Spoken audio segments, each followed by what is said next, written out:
You're trying on a pair of jeans, a dress, or a jacket, and are about to dig your hand into the pocket when you realize there's no depth to it.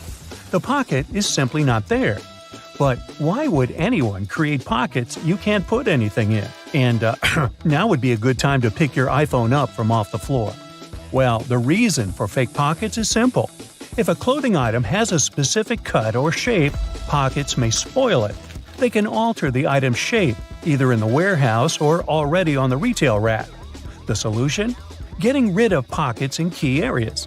Plus, fake pockets are obviously cheaper, and they don't get stretched out. Interestingly, this practice goes back to the 17th century. That's when pockets were actually removable. They resembled small bags, and women, for example, could move them from one outfit to another. Unfortunately, it was also very convenient for pickpockets. They could grab such a pocket and run off with it. Then, clothes became more streamlined, and slim pockets started to be sewn right into them instead of attachable bags.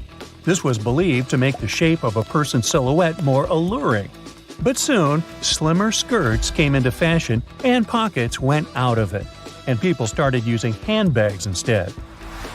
These days, most pockets are real, but some of them are still fake. So, how can we make sure that we don't actually turn a fake pocket into a hole thinking it's a real one? Well, first of all, take a look at the stitching along the edge of the pocket, where it's supposed to open up. If you see a single loose thread, just snip a piece of it and start pulling gently. If the pocket is real, the thread will easily come out. But if you feel that the stitching won't budge, most likely you have a faux pocket on your hands. If this is the case, just leave it be. Now let's move on to some other everyday objects that may be hiding some secrets. For example, those lines on some kinds of chips. For one thing, they help with the distribution of spices and seasonings. In other words, all those substances that make your chips taste like cheese are mostly stored inside the lines. Plus, the lines make chips crunchier. Highlighters are filled with a special semi-transparent fluorescent ink that can glow in dim light. Yellow and light green hues are the most popular because they don't prevent you from seeing the text after black and white photocopying. Photocopiers perceive yellow and light green marks as almost non-existent and don't print them. Now, back in the day, the first jeans had one problem. Workers and miners, who were the original jeans wearers, put too much pressure on the poor piece of clothing. As a result, the seams couldn't withstand the stress and tore. So, tiny metal studs were invented to prevent this from happening. Most metallic zippers have a hidden lock inside them. That's why you shouldn't leave the zipper handle in an upward position. When you pull it downwards, it automatically locks. It's all thanks to several tiny grooves hidden underneath the handle. Now, about those horizontal lines on plastic bottles. They help hold bottles up. Some bottles are produced from soft plastic. Without the lines, they wouldn't keep their shape. Instead, they would twist easily or even break. Bath foam isn't only for fun or a nice smell. It helps regulate the temperature too. The bubbles keep the water hot, and you can enjoy your bath a bit longer, with or without your rubber ducky. Ever notice that layer of clear liquid in gel pens? It's called the ink follower or stopper fluid. The gel in such pens contains pigment particles dissolved in a polymer solution. The gel should be thick enough to keep the pigment particles suspended, but also thin enough to flow first onto the ball and then the paper. The main task of the stopper fluid is to be a barrier to prevent the gel from evaporating or leaking out. Without this transparent fluid, your gel pen wouldn't function. The fluid always stays in one position and doesn't get dissolved with the gel. Neither does it move backward or flow out of the pen. The holes in the bottoms of your earphones allow air to circulate up and through the speakers. It allows to increase low frequencies, making the bass sound deeper. The quality of the sound also becomes much better. Some plastic milk containers have dents on their sides. Try as they might, they just cannot park without some damage. Nah, I made that up. These dents serve several purposes. For one thing, when milk spoils, this process usually causes swelling and high-pressure buildup inside the container. Oh boy, that's when the dent comes in handy. It pops out and doesn't let the jug blow up. Plus, if you ever decide to freeze the milk, It will expand like any other liquid, and then again, the indentation will pop out and prevent the container from breaking inside your freezer. That's a good thing. Airplane windows have rounded edges, and that's a crucial safety measure. It prevents aircraft accidents. Weak spots are usually situated in the corners. If airplane windows were square or rectangular, each of them would have 4 potential weak spots. Under pressure, they would collapse. If you look closely at a tram's overhead lines, you'll see that its contact wires zigzag back and forth instead of going in a straight line. The thing is that all trams have pantographs attached to their roofs. The upper part of the pantograph is gradually worn down by the overhead wire and eventually needs to be replaced. To wear it down evenly, the wire is not installed strictly along the tram's path, but in zigzag patterns. As the tram moves, the pantograph slides along the wire and it wears down evenly. You might have wondered why some gas cans have 2 holes with caps, one bigger and one smaller. Before, I thought that the little hole was used when you poured something into a smaller container. But I was wrong. A very infrequent occasion. In reality, you're supposed to uncap it before you pour the gas inside the bigger hole to prevent it from glugging and spilling on your clothes and on the ground. Most of the buttonholes on a shirt are vertical, but the top and sometimes bottom ones are horizontal. The reason is simple: these 2 buttons slip out more often than others. Luckily, producers have found the solution that can prevent these buttons from slipping out: horizontal buttonholes. What engineering! Buttons tend to slip out less from such buttonholes. Stick sachets of sugar or salt are easier to open than many people think. There's no need to tear off one of the ends. The right way is actually to tear them down the middle. Some boots have loops sticking out on the back. Their main purpose is to help you pull your shoes on easier. Just tug on the loop while you're pushing your heel into the boot. You can also use these loops to hang your boots on a hook when they're dirty or when you want to dry them after washing. Or you can run your laces through the loop if you want to tie them around your ankle. When you're on board the plane, you might spot a little triangle over your seat. Such triangles show the flight crew the best spots to check the plane's flaps through the window, just in case they're flapping. If your shoes are really slippery, just take a bit of sandpaper and rub it on the soles for better traction. They'll become more grippy and you'll be able to wear them out in the rain. Now, if they get too wet, they might turn gripey, but that's only if you have talking shoes. If you drill several holes at the bottom of your garbage can, putting in and taking out trash bags will become much easier. You won't have any problems with suction. You can usually find some silica gel in bags, shoes, and many other things you buy. This shell absorbs excess moisture. Don't throw it away. Each time your shoes get wet, put a few packets of silica gel inside. The thermos wasn't actually invented to keep your coffee warm. It was made by a Scottish scientist who just wanted a safe place to put his chemicals at a stable temperature. So he took 2 bottles, put the smaller one inside the bigger one, and vacuumed out the air between them. Well, anyway, thanks for the hot coffee. If you look at it on the street, you'll think a fire hydrant is about 3 feet in height. But the actual size of the device used to provide water supply to firefighters all over the world is twice as large. That is, if you count the rest of the hydrant, which is hiding underground. They're mostly red, and it's not just a matter of urban design. First of all, they need to be of bright, easily noticeable colors so firefighters can spot them fast when they need to. The choice of color depends on how much water the hydrant can hold. It can sometimes vary depending on the location, but here's the breakdown.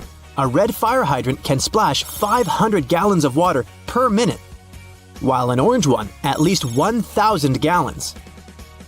Green ones mostly process 1,500 gallons of water per minute, and the most plentiful ones colored blue can generally contain over 1,500 gallons.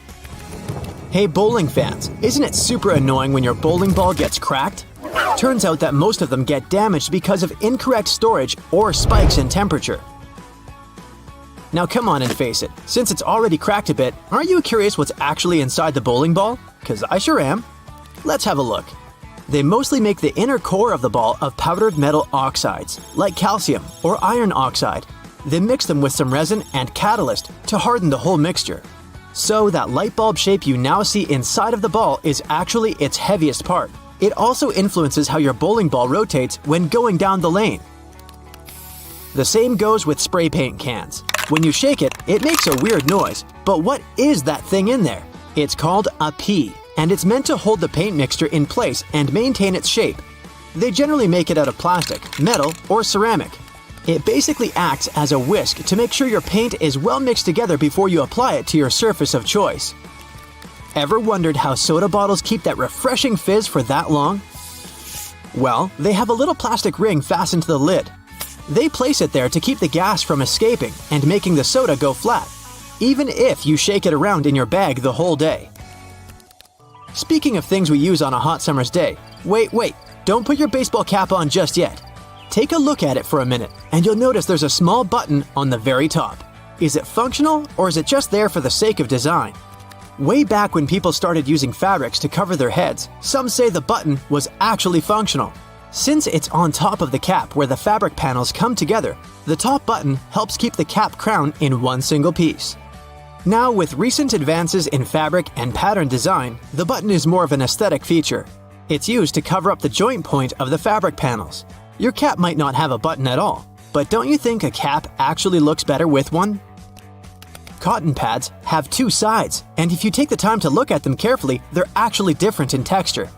Just in case you've ever wondered why, the textured side is for applying makeup, and the even side is for removing it. Bookworms, this one is for you. Dust jackets that come with a lot of hardcover books are not just meant to make your book look pretty, they also double as a bookmark. Just fold the pages you've already read underneath the inside of the jacket, and voila! Next time you reach out for your favorite shirt, take a look at the top buttonhole. It should be stitched horizontally, and all the other ones are vertical. Turns out that the dress shirt was designed this way since the first and the last buttons were the first ones to unbutton throughout the day. They then changed the direction of the buttonhole to ensure the shirt would stay nice and fitted before you're ready to take it off. These days we have so many variations of this awesome dessert that it's hard to imagine we've ever lived without it.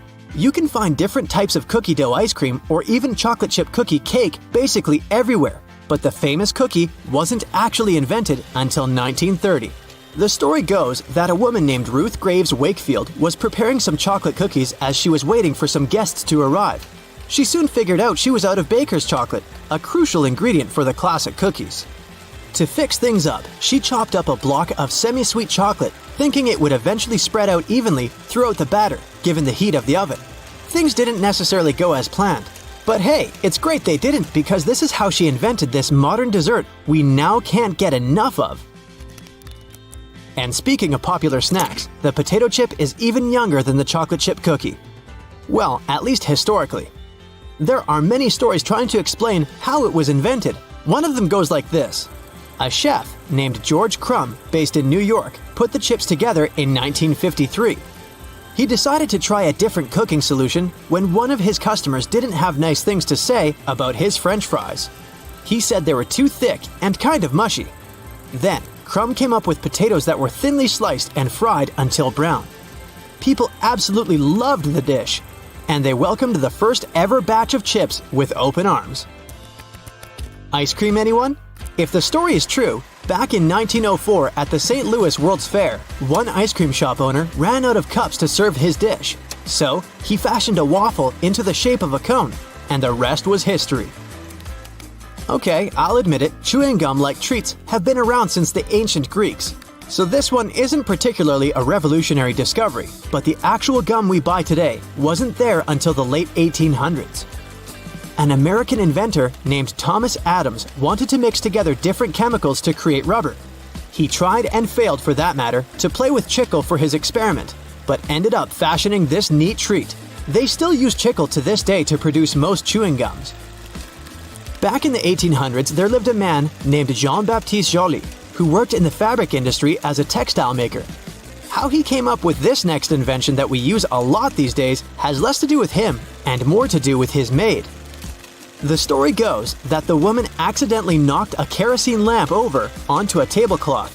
Instead of getting upset over the damaged fabric, Joly noticed that the substance actually made the material cleaner. Figured it out yet? Yep, that's how the idea for the very first dry cleaner popped up. A very neat accident, if I do say so myself. Now this one I loved. Did you know matchsticks were initially called friction lights? Or at least that's how their inventor, a chemist named John Walker, called them back in 1826. He scraped a stick coated in chemicals across his hearth, totally by accident one day, and realized that they ignited and created a spark. Initially made out of cardboard, they were then made using wooden splints and sandpaper. Back in the 1940s, a man named Harry Coover stumbled upon a chemical formulation that seemed to stick to everything it touched. The scientific community at the time didn't look much into it, as the formula didn't seem to have many applications back then. It wasn't until 1951 that he looked a bit more into the formula and decided to repurpose it, along with a fellow Eastman Kodak researcher named Fred Joyner. They gave it a proper full name. But you must know it by the shorter version: super glue.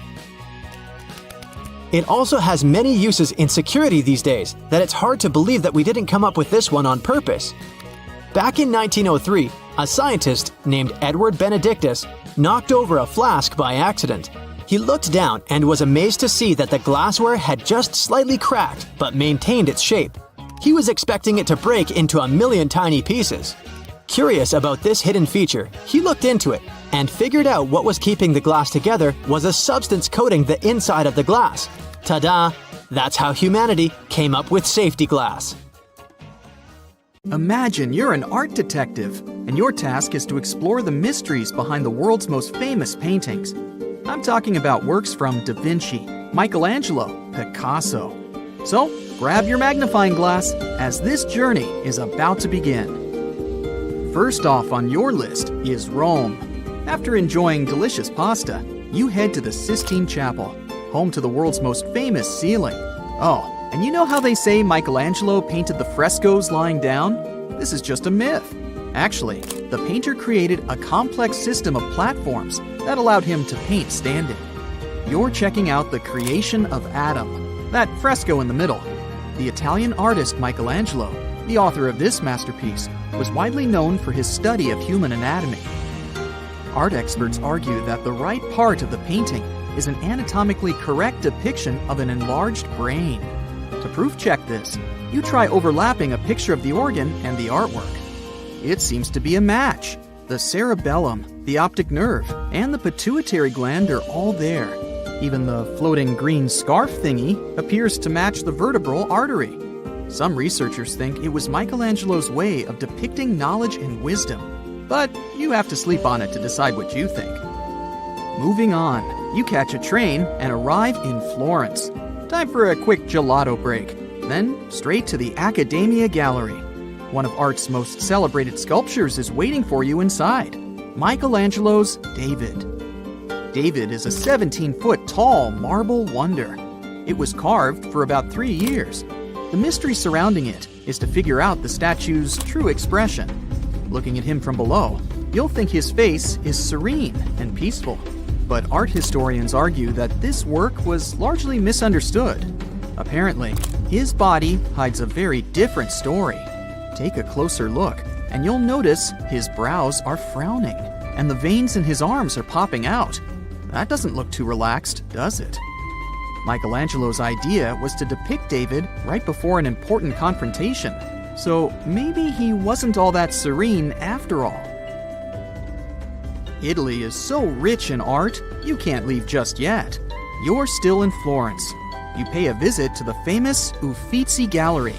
Many famous paintings are hosted by this museum, but you're checking out Botticelli's Primavera, or Spring. This artwork is mysterious from the get-go. Experts can't say the exact year it was commissioned. It remained untitled for years, until the painter Giorgio Vasari finally came up with a name for it. Usually, when critics and viewers admire this painting, they focus on the figures in the foreground. But in this case, the actual work lies in that Botticelli painted over 46 different plant species with almost identical precision. And, in the painting overall, these plant figures are repeated over 200 times. Unbelievable! I'd say the last visits were full of impressions, weren't they? Ready to keep going? A plane ride later, you arrive in Paris, the city of lights, berets, and the famous Mona Lisa. You go through the Museum du Louvre and come to Leonardo da Vinci's masterpiece, La Gioconda. There are many theories regarding this work of art, and you dive into some of them. A strong case has been made that the Mona Lisa could be a self-portrait of Da Vinci himself. Historians have thoroughly compared Da Vinci's face and that of the Mona Lisa. And guess what? They appear to be strikingly similar. Oh, and then there's the smirk theory. Dentist and art expert Joseph Bartowski claims to have discovered the secret behind Mona Lisa's smirk. He says her tight facial expression is a typical indication of someone who lost their front teeth. Could it be so? Also, in 2010, the Italian Committee for Cultural Heritage found a collection of symbols hidden in the painting. These are only visible through highly technological magnifying lenses, but they showed that Leonardo inscribed an LV inside Mona Lisa's right eye. Experts guess that this is Da Vinci's signature. But the other symbols, a CE in the left eye and a 72 in the arch of the background bridge, are still very mysterious. Phew! You covered a lot of ground on this one. Ah, of course, at the end of your visit, remember to test if her eyes really follow you around. Now you're headed to Amsterdam to check out the Rijksmuseum. You came to see a specific Rembrandt painting that hides a mysterious story. The Night Watch is one of Rembrandt's most famous paintings, but experts argue that the name of the painting and its content are mismatched. Let's take a closer look. The painting depicts a large group ready to embark on a mission. Rembrandt's technique is called chiaroscuro, highlighting the contrast between light and shade. Until 1947, art critics believed the painter was depicting a nighttime scene. But when the painting was cleared of a thick dust layer, it became clear that the scene was happening in broad daylight, with the sun streaming down from the top left. Now, it's too late to change its name to the Day Watch. While in Amsterdam, you find a museum dedicated to Van Gogh's art. Did you know that he painted over 900 paintings during an impressive period of only 10 years? Anyway, the Van Gogh Museum hosts the biggest collection of yellow sunflower paintings you'll probably see in your life. Actually, almost all of Van Gogh's paintings feature dominant yellow shades. This particularity of his art may be a result of how he saw the world. Some art experts have speculated that one of Van Gogh's remedies changed his color perception, making him see more yellow around him. Okay, so this trip just keeps getting better. The next stop on your list is the United Kingdom. Then, on to the National Gallery. You may spend hours looking at Jan van Eyck's painting Arnolfini Portrait and not see anything out of the ordinary. In the foreground, a couple holds hands and stares at the viewer. But if you zoom in on the mirror on the wall, you'll see two more people in the room. Art experts say the male figure in the painting has his hands raised to greet these two people seen in the mirror, and that one of the figures is Van Eyck himself. Oh, and that's not the only watermark the painter left. Above the mirror, you'll see his flamboyant signature. Jan van Eyck was here, 1434. And speaking of people trying to sneak into their art, Caravaggio, the renowned Italian Renaissance painter, left a little Easter egg in one of his famous paintings, Bacchus. This one is a bit difficult to spot. In the half-filled jar in the bottom left corner of the painting, there is a tiny self-portrait of the painter himself, hidden amongst the liquid. To see the image clearly, one needs the help of sophisticated technology, or at least a very efficient magnifying lens. But it's there, a male figure, aka Caravaggio, with a brush in his hand. Fun fact, the tiny self-portrait was first noticed in 1922, over 300 years after the painting was completed. It was forgotten due to poor conservation. To finish the trip, you fly overseas across the Atlantic, all the way to Chicago. The enormous collection of the Art Institute hosts a well-known painting by Pablo Picasso, The Old Guitarist. This painting's secret is so well hidden that it also needs the help of X-ray machines and super fancy technology.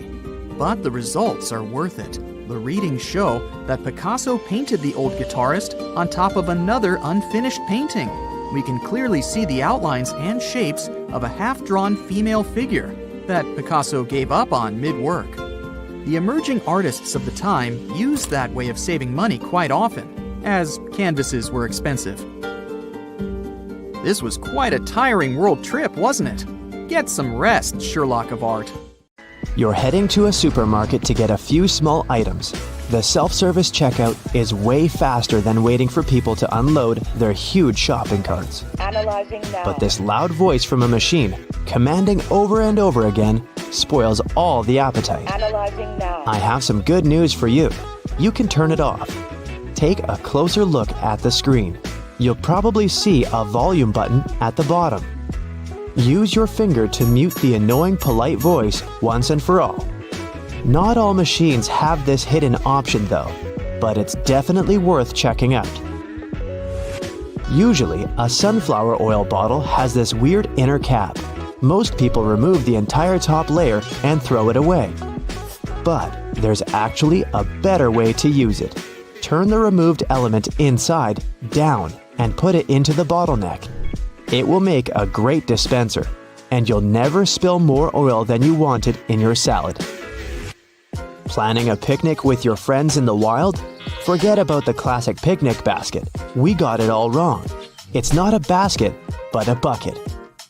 Yep, it's way better to put your picnic stuff into several buckets. This will help evenly distribute the weight among all guests. And when you find a nice spot for your picnic and get all the stuff out, turn the buckets over and use them as stools. When the food is over, put the buckets into each other to save space on the way back home. Your toast is getting burnt, but you don't have any kitchen tongs at hand? Take 2 identical forks, put them together tine to tine. Stick them tightly with a rubber band, and voila, your tongs are ready. Ever wondered what this double bottom under the Nutella lid is for? There's only one way to find out. Here's a brand new Nutella jar. Let's remove the white carton circle and then peel off the foil. Surprise! There should be a little knife to cut the gold foil cover. Now you know how to get access to your favorite guilty pleasure without scratching your hands. Don't throw away the glass jar after you're done with Nutella. It can turn into a candle holder or a lantern. Wash it, paint it to your taste, add some decorations or lettering. Glue a decorative rope around the neck of the jar. Set a candle inside the jar or put string lights inside it. No one will ever guess that it used to be a Nutella jar. It'll be our secret. Have you ever wondered why Ritz crackers have ridges? You can use them as a safe knife for cheese and similar soft products, like cucumber, ham, and so on. Just roll the cracker as if it were a tiny pizza cutter and press. Now all the ingredients fit on your cracker perfectly. Enjoy your snack. Do you have one of those old baking trays that you never use but still hesitate to throw away? Good news! You can recycle it and make a gorgeous frame for a painting or a picture. There are 2 ways to do so. Degrease the surface of your tray and attach the image to the bottom.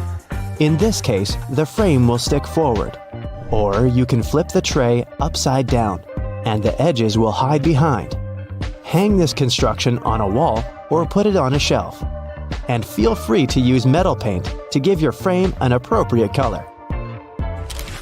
An old cutting board can make a great frame for a mirror. Use double-sided tape to attach a matching mirror to the surface of your board. Make sure the mirror is firmly glued. And now you can hang it on a wall using the board's handle, or put it on a cabinet and lean it on a wall. Don't forget to wash and dry the cutting board before beginning this DIY. We don't want the mirror to smell fishy. Another superpower of a cutting board is keeping wires tangle-free. Wrap some string lights around an old wooden cutting board and put it in your closet. The next holiday season, you'll have it completely untangled. A hairdryer can make a great mini vacuum cleaner when you need an emergency cleaning. Cut a plastic bottle and dry it. Put a layer of fabric on the fan of your hairdryer. Then place the fan in the plastic bottle bottom portion. fix the bottle and attach it to the hairdryer using a plaster. Turn it on, and you're ready to clean the mess. You can use a retro gas stove grate to hang your indoor plants. Attach it to the wall with screws or nails. Now you're ready to hang flower pots, string lights, and any other decor items. If the color of your stove grate doesn't match the interior, you can always fix this using spray paint.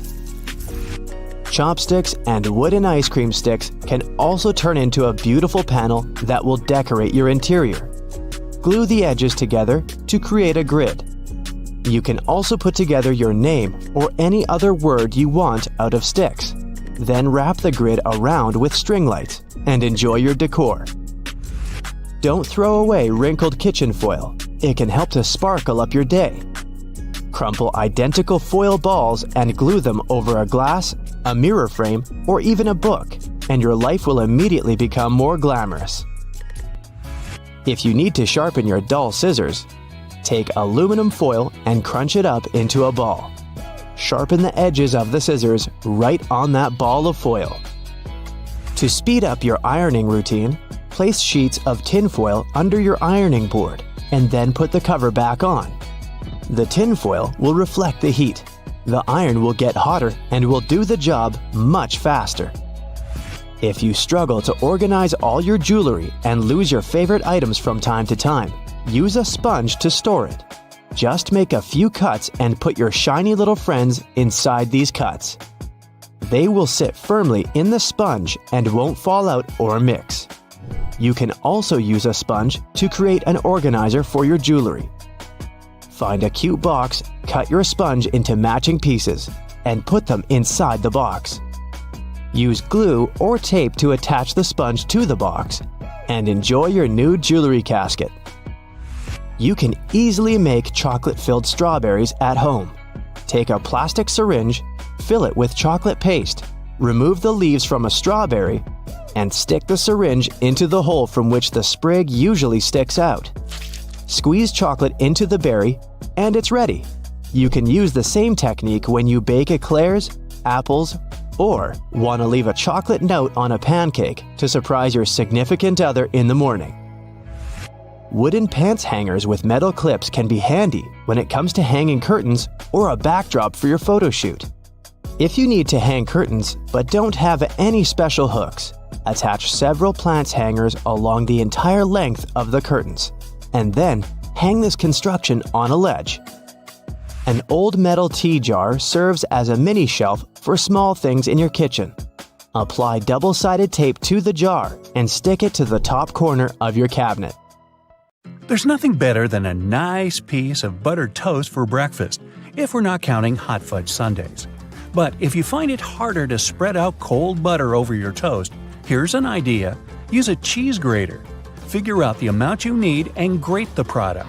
The process will also soften the butter, making it easier to spread, and you won't have to melt a too large amount of it in the process. But still, that hot fudge. Dried pasta comes in all sorts of different shapes and sizes for a reason. That's because each type of pasta goes best with a particular sauce. Pasta shells, for example, are perfect with denser and chunkier sauces. Why? Because the sauce gets inside the shells, making it easier to serve and eat the dish. The ribbed outer surface also helps with covering the shells in the sauce. If you ever end up burning your cookies, you can save them with your trusty grater too. Just grate off the blackened parts after carefully taking the cookies from the baking tray. But be careful and wait until the cookies have cooled down. Also, if you ruin their shape a bit, you can always dip them in some melted chocolate. Ooh. After the chocolate cools down, you'll have perfectly shaped cookies. Although, after it gets past your lips and beyond, does the shape of the cookie actually matter? Just saying. If you like adding a lot of ingredients to your sandwiches, but don't really appreciate it when the bread gets soggy, there is a way to reduce the amount of moisture. Pick your sliced tomatoes or cucumbers and place them between 2 paper towels for up to 5 minutes. After that, you can use them. Also, make sure to spread butter, cheese, or sauces like mayo or ketchup onto the bread first. This will help you seal the bread and keep moisture at bay. Some people think that the little white string that you find near an egg yolk needs to be removed before you cook the egg. Well, I'm here to tell you that these strands are called chalaza, and you don't actually need to get rid of them.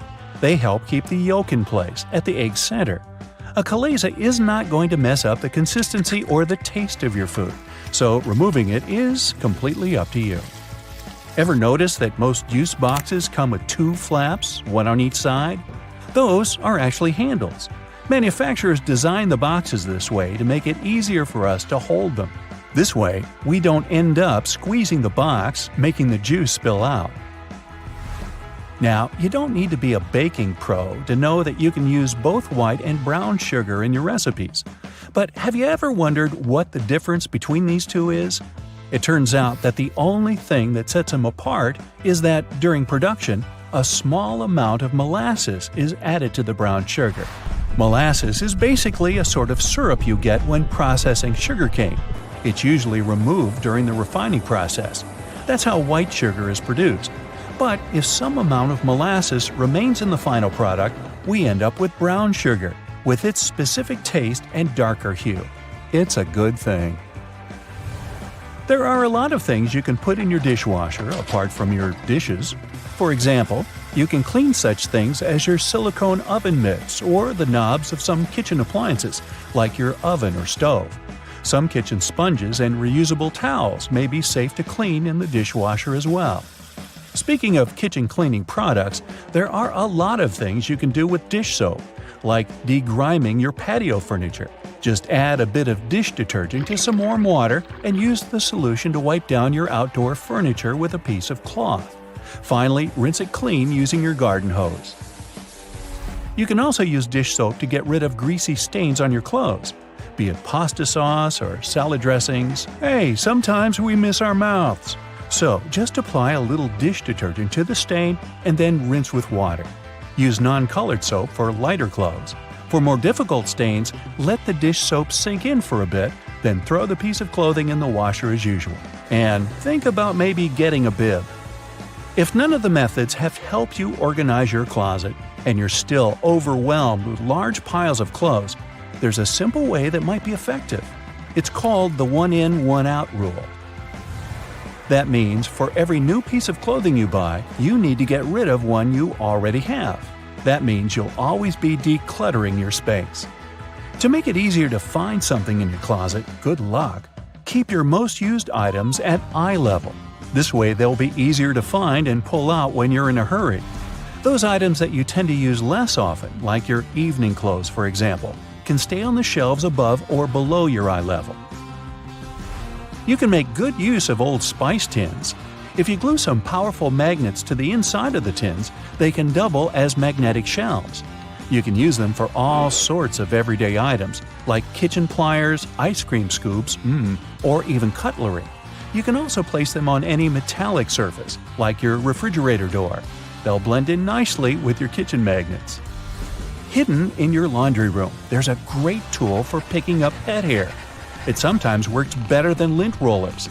Take a dryer sheet and, using some elbow grease, you'll get rid of that dog or cat hair in no time. It works on all sorts of surfaces, but it's especially effective for upholstered furniture. Now, if you don't like it when a door starts squeaking whenever you enter a room, get a bar of soap and rub it straight on the hinges. This will only help for a while though, but it'll do the trick until you manage to get to a hardware store and, buy some oil. Have you ever noticed that in some elevators, there's a star next to the number of a specific floor? No, it's not to indicate where my office is. It's there to point out where the nearest exit is. And it's not always on the first floor. It's most likely located on the floor closest to the street. Have you ever wondered why stop signs are red? Well, back in the day, they didn't actually have any particular color at all. Before the 1920s, they didn't even have a standardized shade. In 1922, though, someone came up with the octagon, but initially it was painted yellow, all because the red coloring tended to fade out too quickly because of sun exposure. So yellow turned out to be the best option. It took another 30 years for fade-resistant enamel paint to be invented. We ended up changing the color of the stop sign back to red. After all, it's still the best color if you want something to be easily noticeable. Do you know there's a type of rose that can grow taller than people? According to the Guinness Book of World Records, the tallest rose bush ever found grew in Vienna, Austria. It was a staggering 28.5 feet tall. Yes, it arose to a great height. In the same way we all have unique patterns on our fingerprints, no two tigers have the same set of stripes. It makes it easier for people working with this feline species to distinguish one tiger from another. I'll bet you didn't know the White House has its own flower shop hidden in the basement of the building. It's supposed to provide flower arrangements for all sorts of events that take place there. It's probably no surprise that pizza has become an American staple dish despite its Italian origin. People in the US love it so much that they buy 350 slices of pizza every second in the States. Man, I'm not getting my fair share. To manage the huge demand for this delicious dish, around 17% of all restaurants in the US are pizzerias. Finally, there's a way to make lemon juice without the seeds getting into your beverage. Try cutting the fruit in two and squeezing it with a pair of kitchen tongs. The pointed end of the lemon should be facing down. The juice will flow down, but the seeds will remain inside the lemon. Ooh, lemonade. It goes well with pizza. Have you ever wondered what these extra holes at the top of your running shoes are for? They're designed so that you can tie the shoes in multiple different ways. That's useful when you want to compensate for things such as a bad stride or even a damaged toe. Plus, you can change the look of your shoes the way you prefer. Many people use a dust jacket of their book as a bookmarker. No problem with that, it will save your book from bent page corners. But the primary purpose of a dust cover is to keep the book safe from distortions. For instance, if you spill juice or drop some of the food on your book while reading it. The Tic Tac dispenser has this little groove on its top, so you can dispense only one Tic Tac at a time. Even though, let's be honest here, nobody does that. Most of us just spill a whole bunch at once, and then we wiggle all those extra Tic Tacs back in. Those rubber bumps you see between the tire treads are there for your safety. The raised edges tell you what the minimum height of your tread is. If the bump and the edges are even, it's time for you to visit the tire shop as soon as possible.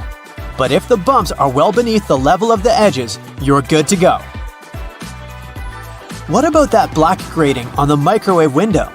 It's something called a Faraday shield. And it's there to prevent microwaves from getting away and turning the entire room into a Faraday cage. If the microwaves escape, your meal won't cook properly either. So yep, the cage is not there to make it difficult for you to see your meal while it's cooking. It's keeping the electromagnetic energy inside. How about a wrench-compatible screwdriver?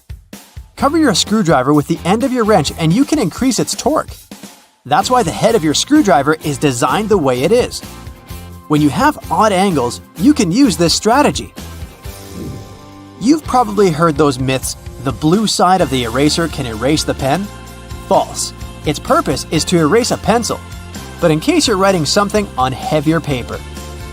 The blue side can remove smudges you see after using the pink eraser too. Have you ever wondered why oranges in supermarkets mostly come in the red mesh bag? It's a trick to make this food look more orange and encourage you to make a purchase. An extra tip, don't throw away the mesh bag. Tie it up so you can have a small pot scrubber to clean your sink, kitchen, appliances, and dishes. You can see golf balls don't have a perfectly round shape. Their surface is covered with many little dimples, something golf balls didn't always have. At one point, experienced golfers started noticing how, through time, older balls with imperfections, such as nicks and bumps, could travel further. Such things create turbulence in the air around the golf ball, which eventually reduces drag. So, manufacturers started producing balls with dimples so they could go farther and faster. You might have noticed that sometimes there are ridges in toothpick tops. It's more hygienic because when you break that off, you can prop the toothpick up on it, and it won't touch anything. Another safety feature you'll find this time in your car, is a tab on your rearview mirror. With it, you can change the position of the mirror, so you don't get blinded if there's a car behind you with its high beams on. So this little tab helps you control the glare of lights coming from behind. This feature showed up in the 1930s, but in the early 1970s, it became a part of standard equipment in most trucks and cars. Do you see that tiny hole on your iPhone right next to the rear-facing camera? It's a microphone, and it's there so your phone can record sound as you turn your camera around. Some cables have a thick cylinder towards the end of the cord. It's called a ferrite core or a choke. It's a magnetic iron oxide that stops high-frequency electromagnetic interference. For example, you know that annoying static noise you get if you bring your phone too close to a speaker? This interrupts your call, which is why cable cords with big cylinders are pretty useful, because they prevent these things. Do you know why nearly all luggage bags and backpacks have two zippers? It's way more convenient and easier to open in that way. But not just that, you can also lock these two zippers together to keep the stuff inside your bags safer. You know how toilets at public spots like malls have those big gaps at the bottom? It's primarily for better circulation of air. This type of door also makes it easier to clean the toilet or check if it's occupied if you're standing in line. Other than that, if you get stuck there and the lock gets broken, you still have a way to escape. You can just crawl out. Ever notice those plastic end caps on utility knives? And they also have scales on them, which indicates you may use them multiple times but with sharp edges. You can separate the blades through these plastic end caps. Then, you can move the slider and bring the sharp blade to the front. If you've ever taken a moment to examine a regular grocery cart, especially their fold-out section, you probably noticed those metal loops jutting out. They're designed to protect the items you carry in your cart. You can use them to hang bags with soft items. You don't want to accidentally squish with heavier products, like bread, or easily breakable things like eggs. Many coffee mugs come with curved notches on their bottom. When you're washing your mugs, put them against the rack at an angle in your dishwasher. This way, the water won't pool in there, so your favorite cup will be completely dry by the time you take it out of the dishwasher. If you're a McFlurry fan, you've probably noticed there's a square hole in the handle of the spoon. It's there so you can attach it to the special machine that mixes the ice cream and your favorite toppings together. The machine has a bar that slips into this square-shaped spoon and then thoroughly stirs it. And you get the spoon so they can minimize the mess during the process. Quite neat, wouldn't you say? A regular milk jug has a dent on one side. Some might see it as a random design decision, but a dent has several purposes. One of them is to get bigger if there's a gas buildup. This happens when your milk is spoiled. So you don't even have to try to check this out. Also, the dent is there so the jug doesn't burst if you accidentally drop it. The dent allows the expansion space that deals with the sudden pressure that happens when you drop the jug. Dental floss. Sure, it's important for your dental health, and it's easy to assume what you do with it. But dental floss is great in the kitchen as well, because it's a very precise cake slicer, way better than a regular knife. Most kitchen shears have a serrated opening right there at the center where the blades and handles meet. It's something you can use to trim difficult herbs such as rosemary, thyme, or chives. Because of this opening, you don't need to pick the leaves off by hand, but de-stem them in one motion. The majority of gelatin containers or single-serving yogurts come with a tinfoil lid, and in most cases, you can use this covering as a disposable spoon. Just peel away the covering, and after a couple of simple folds, you'll have a perfect little spoon for your midday snack. Can you believe it? There are two different ways to drink juice from a juice box. The first way is the default one, and the second is the flip the straw over so that its shorter side sits at the bottom of the box. Using the first method, you may have difficulty getting the last sips of liquid because the straw can't reach all the corners properly. Some straws have their bottom corner sharper than the top. It's deliberately designed that way to pierce through the seal. That's why some people believe the right way to drink juice is the conventional one. Now let's continue with straws. Do you know there's a correct way to use a straw while drinking from a can of soda? So, you're about to have some Coke. You pop the tab open, then you put a straw in the can. Now you need to make a constant effort to keep the straw steady. See this hole in the top? Yeah! Turn the pop tab around and put your straw through the hole. It'll serve as a straw holder. No need to be annoyed by the tipping straw. So, what's the best way to eat a cupcake? Turn it into a sandwich. Step 1. Peel off the paper wrapped around the cupcake. Step 2. Carefully divide the cake into 2 parts. Step 3. Put the bottom side of the cupcake on top of the frosting. This is how you eat a cupcake like a pro. Okay, another quick word about cakes. People generally use kitchen knives to cut cakes into 2 parts. But you can use dental floss. Take a piece of floss and wrap it around the cake horizontally. Hold the ends tight with both hands and pull them in opposite directions. There you go! Now you have an evenly cut cake. Smooth, huh? You can use floss to cut through a cake vertically too. This way you'll reduce the chance of messing up the frosting. Do you use your fingers to dip your Oreos in milk? Try using a fork. Stick it between the wafers vertically and dip the cookie in milk. Well, you try it. I'm sticking with my fingers. Been doing it all my life. Hey, call me a rebel.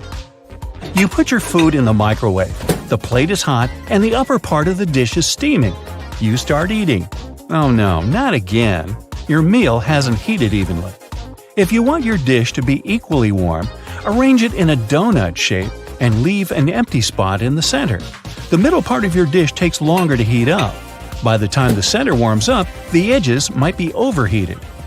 Sometimes you need to microwave 2 bowls of food at the same time. In this case, you can try placing the second bowl on top of a cup. This will give you a free space for the second bowl. Creative solutions for small microwaves. Now, better to secure the cup first though. Cleaning the splashed food will take more time than using this method. To save space, you should roll your clothes instead of folding them when packing. They don't get creased when you roll them. Plus, they take less space this way. Okay, we might as well continue with another packing trick. After rolling your clothes, pack them in your suitcase vertically, not horizontally. Your clothes will fit better into the bag, and you'll have more room for other essential stuff. Drinking iced coffee is a great way to cool your body on a summer day. Sadly, the ice cubes start to dilute the coffee pretty soon, changing the taste of the drink. To avoid this, you can freeze some coffee into ice cubes beforehand. This way, your iced coffee won't get watered down. It turns out that taking a shower too often isn't good for your hair. Experts say you should wash your hair 2 to 3 times a week because overwashing can result in extra oil in your hair. Do you know there's a correct way to fit salami on a toast properly? Yeah, there's a geometry problem. Toast bread is square, but salami is mostly round. You can, of course, do it in a traditional way, by putting 2 slices next to each other. But then the edges of your sandwich won't have any filling. All you need to do is to cut the slices in half. Next, you line the straight pieces with the sides of the toast. You get 4 slices covering the entire piece of bread.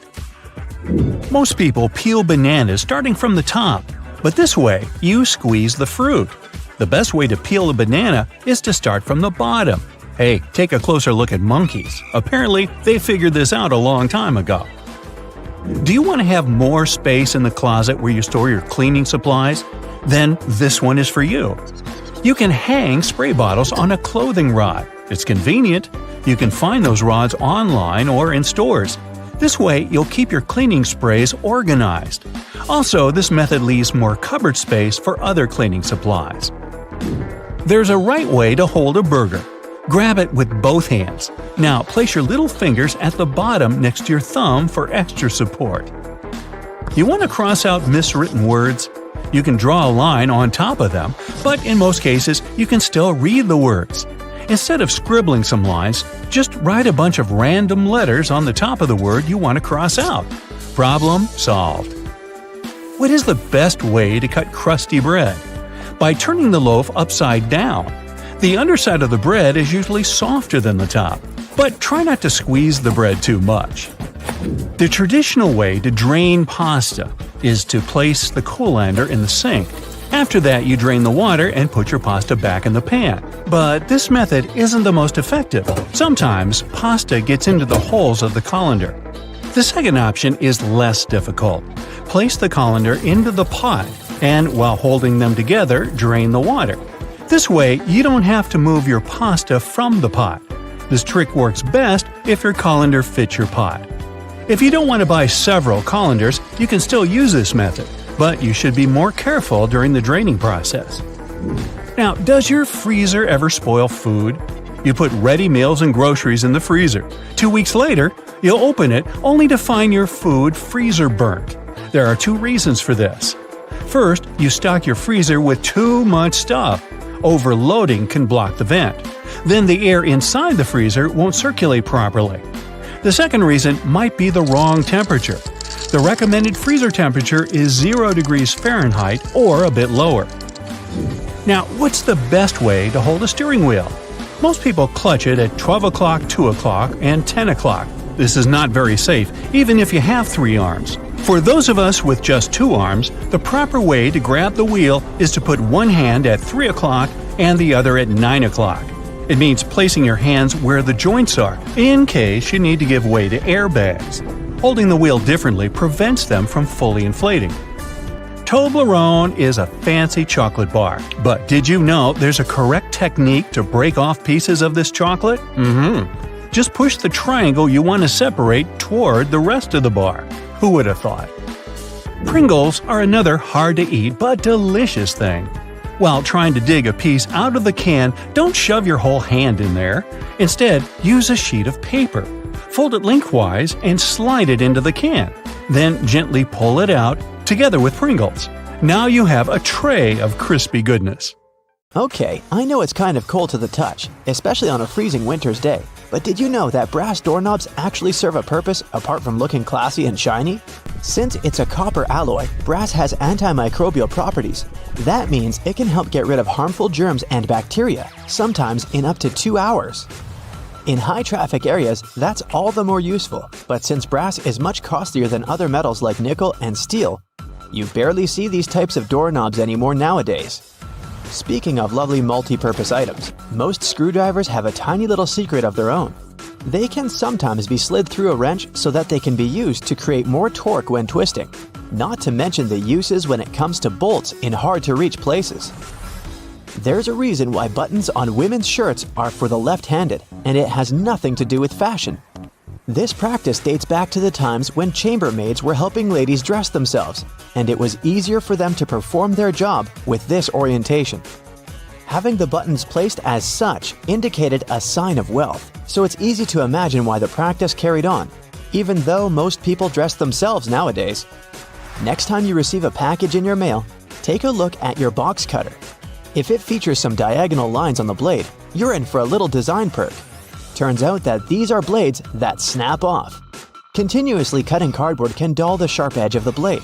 To help prevent the need to buy a brand new box cutter, the top segment along the next line can be broken off to reach a new sharp edge. To do this, check out the small hole at the base of the tool, sometimes called the blade snapper. The people that first came up with this brilliant invention were engineers inspired by the way chocolate bars are segmented.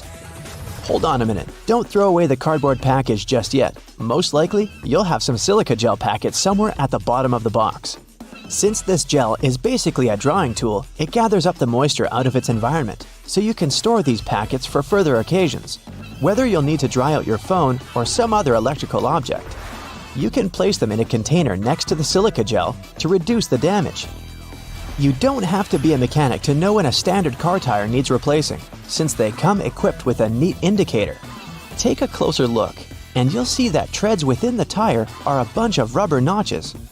When the treads are evened out with the perpendicular bars, it's a sign you need to book an appointment with your local car service, since most likely the tires have lost most of their traction and may not be safe for driving any longer. The upper corners of a car windshield feature textured black dots melted into the glass edges. This neat add-on isn't there for design purposes. It's called frit glazing, which means that a special type of ceramic paint is added to the window for protecting its sealant from UV rays. It also conceals and creates a coarser surface for the adhesive used to set the window in place. Whenever you're up for a drive, check out if there's a small tab under your car's rearview mirror.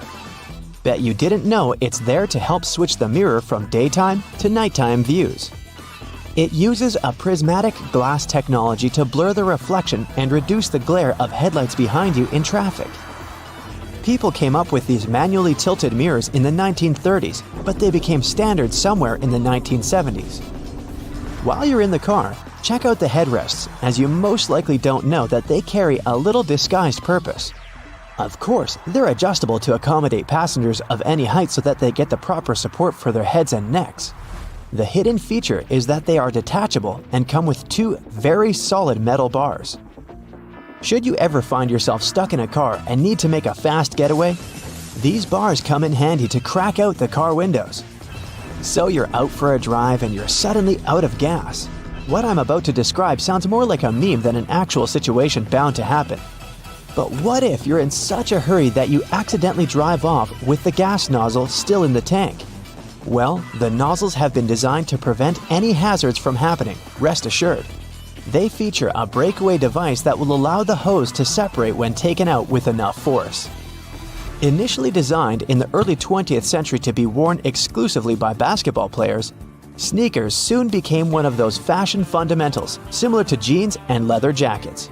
If you take a closer look at them, you'll see they have two extra holes on the side, similar to the shoelace holes.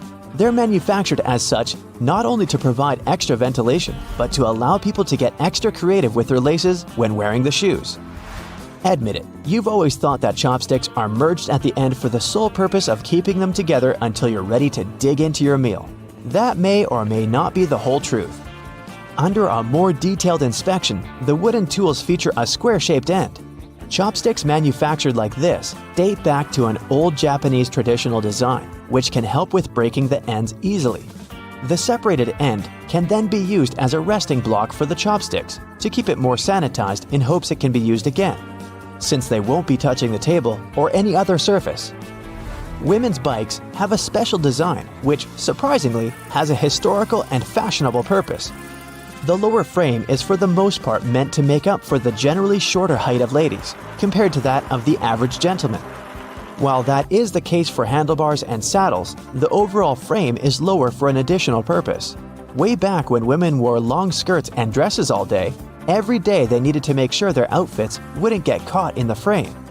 That's how we came up with a lower framed bicycle, perfectly made for women and their needs at the time. The fact that toothpastes are multicolored is not just a nice perk to make dental hygiene more fun. There's a secret meaning related to each of the colors, which dates back to the 1970s. In those days, people grew more and more interested in their oral health care, and as such, they were looking for products which could do more than merely clean their teeth. One company was the pioneer in that regard, adding mouthwash to its toothpaste, meaning the blue strip. They later added on the red strip, meant to feature ingredients which helped with gum care. Speaking of toothpaste, check the cap next time you open a new tube. You may be in for a little surprise. There's a pointed cone shape inside the cap, so you can puncture the seal of the toothpaste without cutting yourself or ruining your manicure. Not to mention, it's more hygienic since you won't be able to transfer germs or other bacteria into the product itself. On the subject of bathroom countertop items, toothbrushes come with a neat add-on hidden in the bristle patterns. Apart from making the toothbrush look cooler, they also do come with a practical purpose. Most toothbrushes come with a pattern of blue bristles intertwined with white ones. The blue dye is meant to fade out, signaling the time when you need to replace your toothbrush. Dentists say that toothbrushes should be replaced every 3 to 4 months, but it does serve as a great reminder in case you forget. Still love playing with Lego? Don't judge. Hey, it's a great hobby for all ages. Notice there's a hole on top of the Lego heads?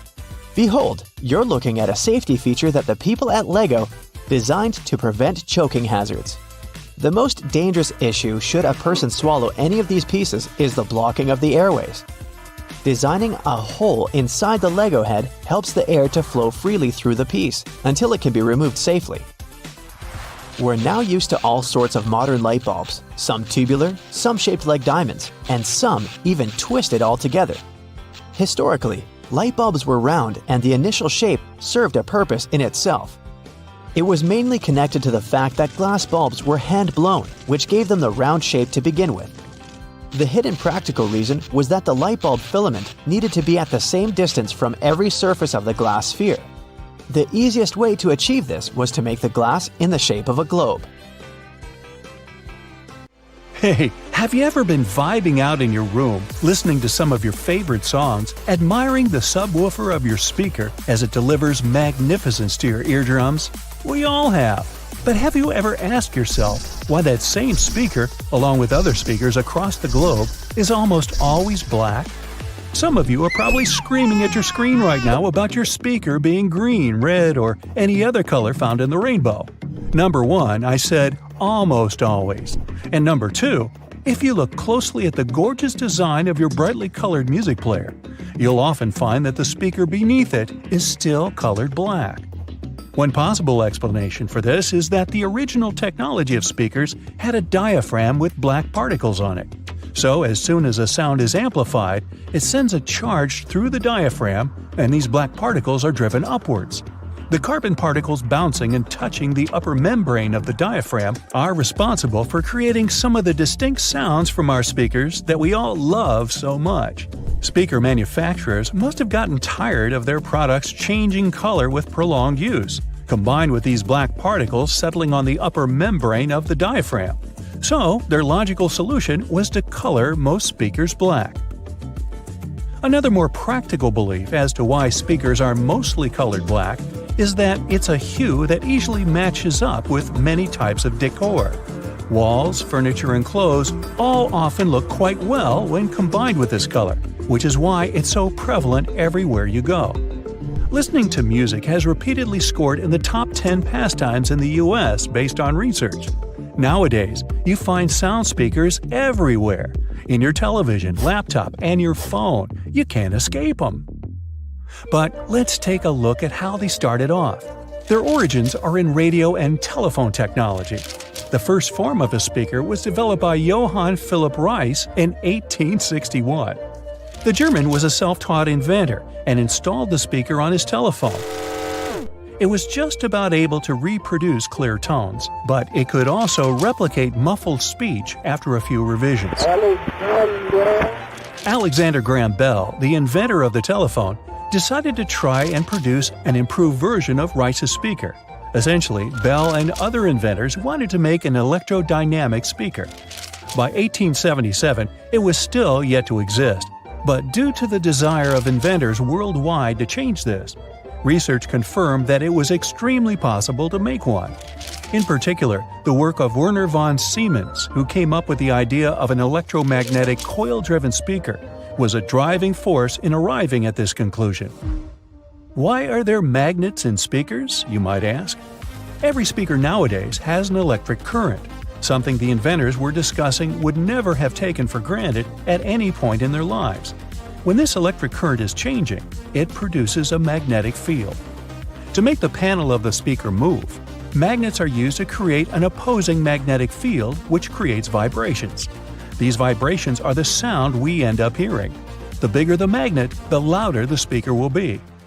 Another inventor by the name of Thomas Edison from the US had filed a British patent for a system using compressed air for an amplifying mechanism. The first commercial electric loudspeaker saw the light of day only in 1924. The sound quality produced by this speaker was good enough for motion pictures. It took nearly 20 years for the next groundbreaking development in the world of loudspeakers. This came with the arrival of the duplex driver in 1943. It offered better clarity and coherence at high volumes, which was important in movie theaters. Fittingly, it was nicknamed the voice of the theater. The duplex driver was immediately tested by the Academy of Motion Picture Arts and Sciences and instantly made its film house industry standard in 1955. Until now, this loudspeaker design is still used. Indeed, the film industry does seem to put a lot of effort into its sound, and so do the theaters we watch them in. You may have noticed that these buildings often have thick curtains on the walls. These are soundproof or acoustic curtains, and both are much thicker than regular curtains.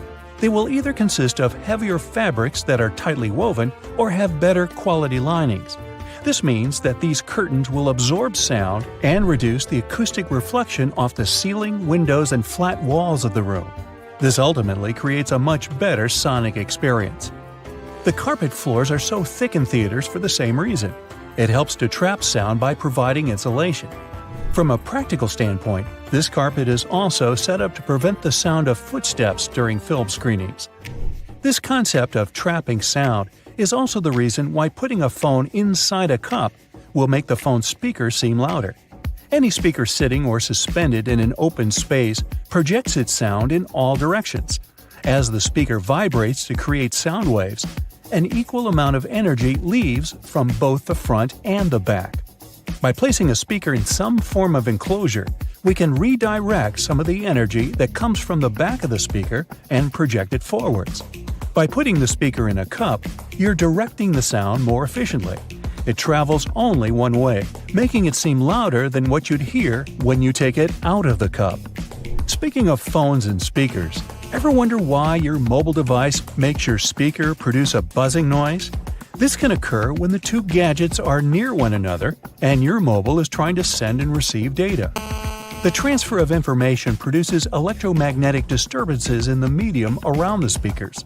It creates noise in the audio, and as a result, you can hear the buzzing sound coming from the speaker. A simple way to protect the amazing vibe your speaker is creating for you from this irritating buzzing noise is just to move your phone away from your speaker, or vice versa. This will eliminate what is officially known as electromagnetic interference. Research across America shows that, on average, 74% of people own 2 or more pairs of headphones. 46% of them mention they listen to their headphones for more than 2 hours per day. Some choose the headphones by their looks, others by the sound quality. In either case, finding the right pair is important, since a lot of people are willing to spend over $100 on it. Headphones have become a true fashion accessory. That's why well-known figures are trying to make an impact in the headphone industry like it's the fashion industry. Music moguls Dr. Dre and Jimmy Iovine came up with the idea for the now world-famous Beats by Dre headphones brand. They were walking along the Pacific Ocean one day in 2006 discussing a sneaker deal as they had an offer on the table from a major brand in that arena. After some discussions, they decided they wanted to do something they were more passionate about and landed on headphones. The duo's idea turned into a brand that was purchased by Apple in 2014 for $3 billion. It was the largest deal in Apple's history, and Beats by Dre controlled 70% of the headphone market at the time of signing. The move allowed Apple to take over the headphone space. The release of their popular wireless AirPods headphones in 2016 was another reason it happened. But how do these popular wireless headphones that many of us own actually work? These headphones rely on internal batteries to have enough power to remain wireless. Most often, they have conveniently built-in rechargeable batteries, but sometimes they keep going thanks to standard AA or AAA batteries. They receive wirelessly transmitted signals from their paired audio sources, be it your phone or laptop. These signals are encoded by the source device and transmitted most commonly via radio frequencies or infrared carriers. The headphones receive the signal and decode it to audio. And just like that, it's music to your ears. You just spent the entire morning running errands up and down the street, and you finally stop to treat yourself to a cup of coffee. You enter the nearest coffee shop, place your order, and notice that actually you really need to use the bathroom. It's a regular-looking public one with multiple stalls. As you pick yours, the one in the middle, you get inside and your mind starts to wander. Why on earth do bathroom doors have a half-inch gap between the door and the lock? And why on earth do they have a huge gap between the door and the floor? Can we have a drum roll for this moment, please? Well, my friend, there is not only one specific reason why public bathroom doors have so many gaps in them, but rather several. Public toilets are designed to make people spend as little time there as possible. You aren't supposed to feel comfortable or at home. So the design would have to reflect this notion. Here come the gaps. In some bathrooms, gaps are so big that users may even feel self-conscious about doing their business out of preoccupation that the rest of the people standing in line will see them. Then there's the matter of pricing. Making custom doors can be a heavy burden for the people building public toilets. This would mean understanding exact measurements so that doors would always fit the mold of the stalls it's supposed to be installed into. Now, not all the gaps in public bathrooms are necessarily the same size. They may vary, even if this variation is small and often unnoticeable. So, these gaps actually help to reduce the margins of errors and to turn production more cost-effective for the people financing them.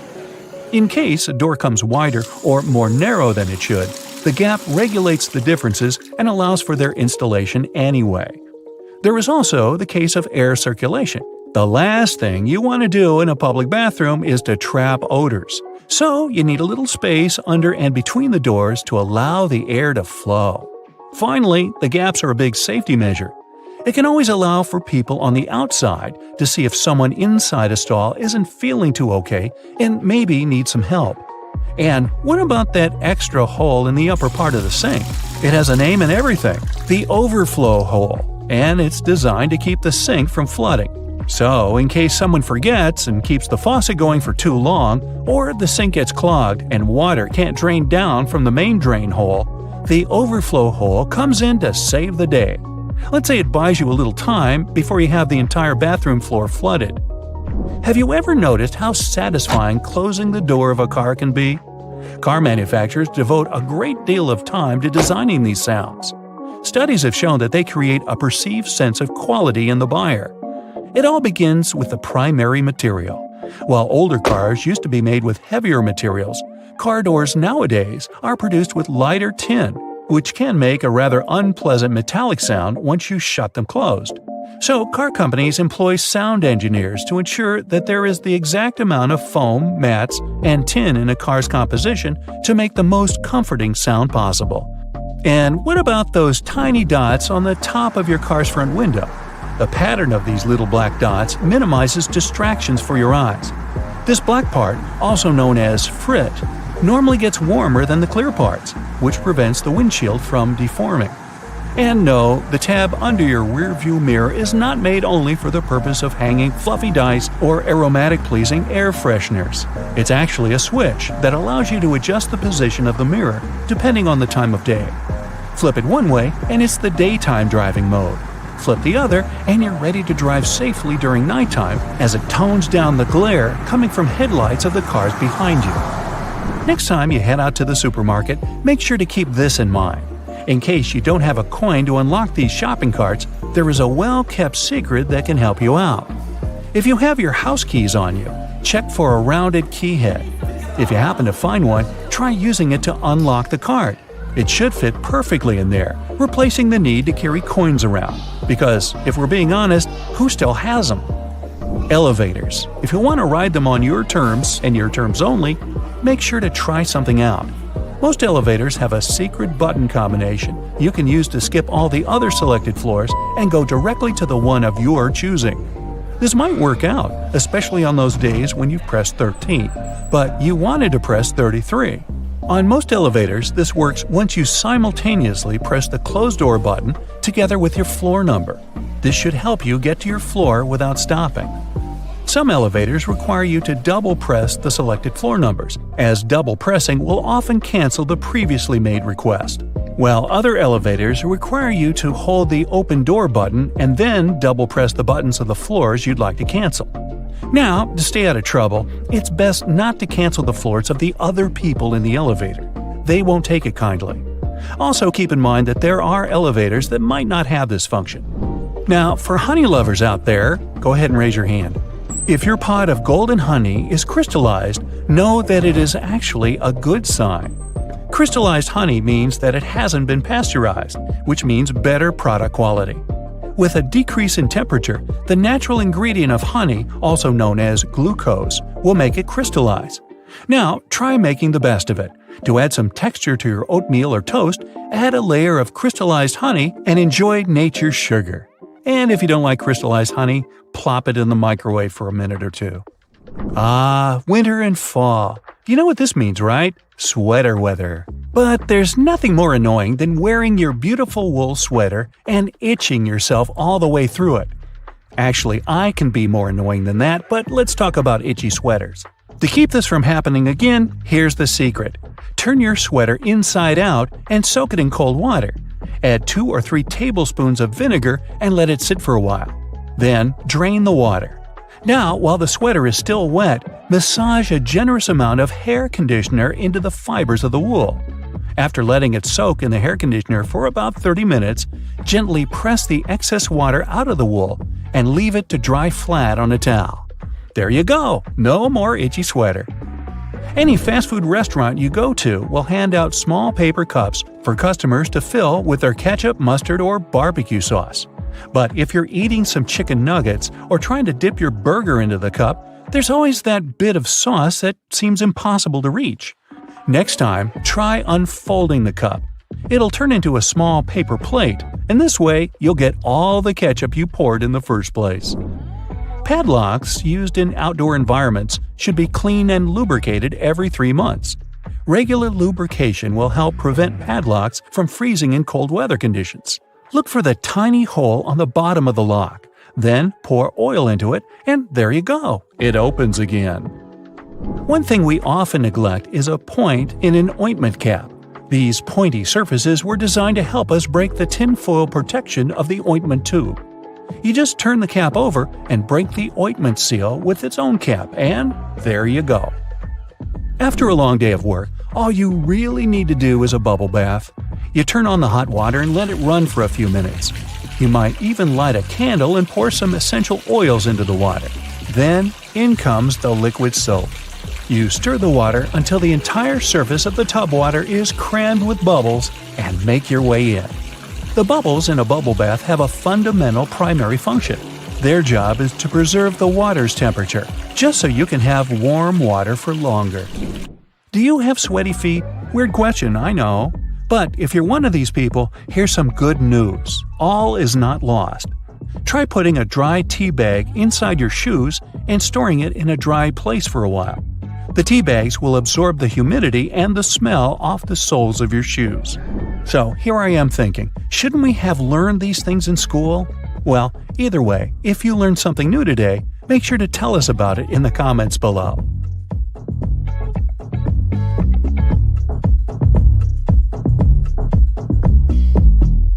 The cylinder on the end of a cable is sitting there, useless as it might seem. In fact, this is a ferrite bead that assists with many electrical wires to reduce electromagnetic interference. Electrical wires act like unintentional antennas, broadcasting the EMI. There's a reason why the spinning wheel inside their microwave is circular. A circular object will evenly distribute the heat as opposed to a rectangular and square one. When you place containers of these shapes inside, the energy is focused on the corners, rather than spread evenly like in a round container. The temperature gauge on a toaster is commonly used to determine how crisp you like your toast, but the other, more specific use for the gauge was for the different types of bread. White and sweet types of bread heat up much faster as opposed to heavier brown and rye ones. The older bread is, the more time it will need in a toaster to ensure the golden brown result you're looking for. Most ovens give you the option of leaving the door ajar when broiling a dish inside. You probably think the goal here is to help cool down the oven after use. In reality, its purpose is to focus on cooking the top of the dish and to ensure a crusty layer. Controlling the buildup of heat and steam by releasing it through the slightly ajar door gives you the desired result without cooking the entire dish to a crispy end. You probably have noticed that your dishwasher has specific areas for different types of cutleries and dishware. But all the dishware pieces should be facing towards the center and not all in one direction. What types of foods were on the plates will also determine where they should be located in the racks. As the middle of the machine gets the strongest spray, carb-based stains from tomatoes and potatoes should be placed there. The detergent is more focused on the outside during the clean, creating a waterfall-like cleanse. That's why protein-based stains, like from eggs for example, should be stacked there. Ceiling fans push cool air down on a hot day, circulating the room. But they can serve you during the winter just as effectively if you flick that switch on the side or use the pulley. So if you want to save some money on heating and try to quickly warm up your room on a cold day, turn the fan on. It will push the air up and spread the warm air around, more effectively warming the room up. Do you still use sticky notes instead of those fancy new apps on all possible gadgets? Welcome to the club. Regardless of what you use them for, they can annoyingly curl up. If you've had this issue, it's because you've peeled them from the bottom upwards. Doing it this way causes the curling. Peeling them from the side will ensure they remain flat, ready to remind you of your daily tasks. Did you know that can openers weren't invented until 50 years after preservation cans had been readily available? So how would it be possible to open a can? There are a couple of alternative methods just in case you've misplaced your trusty opener. All you need is a metal spoon. Set the can down on the counter, hold onto it firmly, and grasp the head of the spoon tightly. Apply pressure and vigorously rub the edge of the can's top over a small area. It takes time, but as you continuously rub, a small indentation soon opens a hole. Once the hole is wide enough for the spoon's tip, pry the lid upwards and keep going along the edges until you can finally access the hard-earned meal within. Most toilets rely on water pressure and gravity to function, so a power outage will not affect them. But if yours does need electricity to function, you must be worried about using it when the power is out. The good news is the power is only used to fill the toilet and not to flush it. As the flushing mechanism will still work, open the toilet tank and pour in a couple of gallons, and you're free to flush away whatever you need to. Blockages in shower drains occur over a long period of time. It's inevitable. We lose 50 to 100 hairs a day, and many of them will endeavor to reside within our shower drains. Hair only forms the foundations of the blockage, and this attracts the buildup of various other things. A great life hack is to use your vacuum cleaner and put the nozzle in the hole once removing the plug. Apply a wet cloth around the nozzle, ensuring air cannot escape. The vacuum will suck up the blockages a lot easier. This will help avoid any extra cost from plumbers, as they themselves use this technique. To make your candles last longer, trim their wicks multiple times and keep them as far away from water and moist as possible. It will guarantee that your candle's wax stays firm and steady and continues to burn slower for a longer period of time. The empty space between the panes of the oven door is there for a reason. You can stick a brush in there to clean the oven door glass. It's easy to access this space through the bottom of the door, open the lower shelf, then push the brush through the hole. While you're parking in a garage, you might find it difficult to determine how close to it you need to be. Not all cars have sensors ensuring you keep the right distance before the bumper makes an indentation on the wall. Applying a rope with a tennis ball from the ceiling at the right distance will help you learn the best distance to park from the wall. We've all been told to loosen a lock with WD-40 or lubricant. Yes, we all know we should have these around the house. But in case you don't, a great alternative is drawing with a gray lead pencil along the edges of the key and then putting it into the lock. Continue doing this until the keyhole has been adequately lubricated and the key functions smoothly. Pliers are prone to damage when you use them to adjust faucets and shower heads, and are also difficult to grip. Take a couple of pieces from the end of an old garden hose and attach them to the jaws of the pliers. You'll find a huge improvement with grip and will avoid wear and tear. You can find a good use for discarded rubber for different things around the house. When fed up with tightening or loosening with a screwdriver, try using a simple rubber band. Place part of it into the screw grip and the screwdriver will have far greater traction. Moving cement blocks isn't safe for your lower back. Even with a wheelbarrow, it can be a risky process to place the cement onto the ground without causing damage. 3 simple cylinder pipes can make a world of difference, regardless of the size of the block. Try lifting the edge onto the first pipe with a pry bar, then pushing and maneuvering as you gradually direct the 3 pipes towards the desired location. Just make sure you're not doing this on a slope. That first strike on a nail can be a great success or will result in a throbbing thumb. A bobby pin is perfectly shaped to hold a nail in place, allowing for your hand to be clear out of harm's way and for you to strike the nail without fear. Use a crayon instead of a pen or pencil while working with a wet saw to ensure the markings are not removed. They will also be easier to see under the murky water. Checking the drains on the roof and determining when they need to be cleaned can take a lot of time. Using duct tape, attach a mirror on the end of a long broom and review whether the drains need to be cleaned. To further assist with your balance as you check on the gutters, attach a pair of old trainers to the end of the ladder. The spread of the shoe and its grip will ensure a further level of safety. Liquid caulk normally comes in huge tubes, so you can never use it all at once. The hardened tips of liquid caulk create blockages. Grab a used cork and drill through it to make a perfect lid, concealing the liquid caulk. Now it's ready to be used again with no blockages. You're heading to a supermarket to get a few small items. The self-service checkout is way faster than waiting for people to unload their huge shopping carts. Analyzing now. But this loud voice from a machine, commanding over and over again, spoils all the appetite. Analyzing now. I have some good news for you. You can turn it off. Take a closer look at the screen. You'll probably see a volume button at the bottom. Use your finger to mute the annoying polite voice once and for all. Not all machines have this hidden option though, but it's definitely worth checking out. Usually, a sunflower oil bottle has this weird inner cap. Most people remove the entire top layer and throw it away. But there's actually a better way to use it. Turn the removed element inside down and put it into the bottleneck. It will make a great dispenser, and you'll never spill more oil than you wanted in your salad. Planning a picnic with your friends in the wild?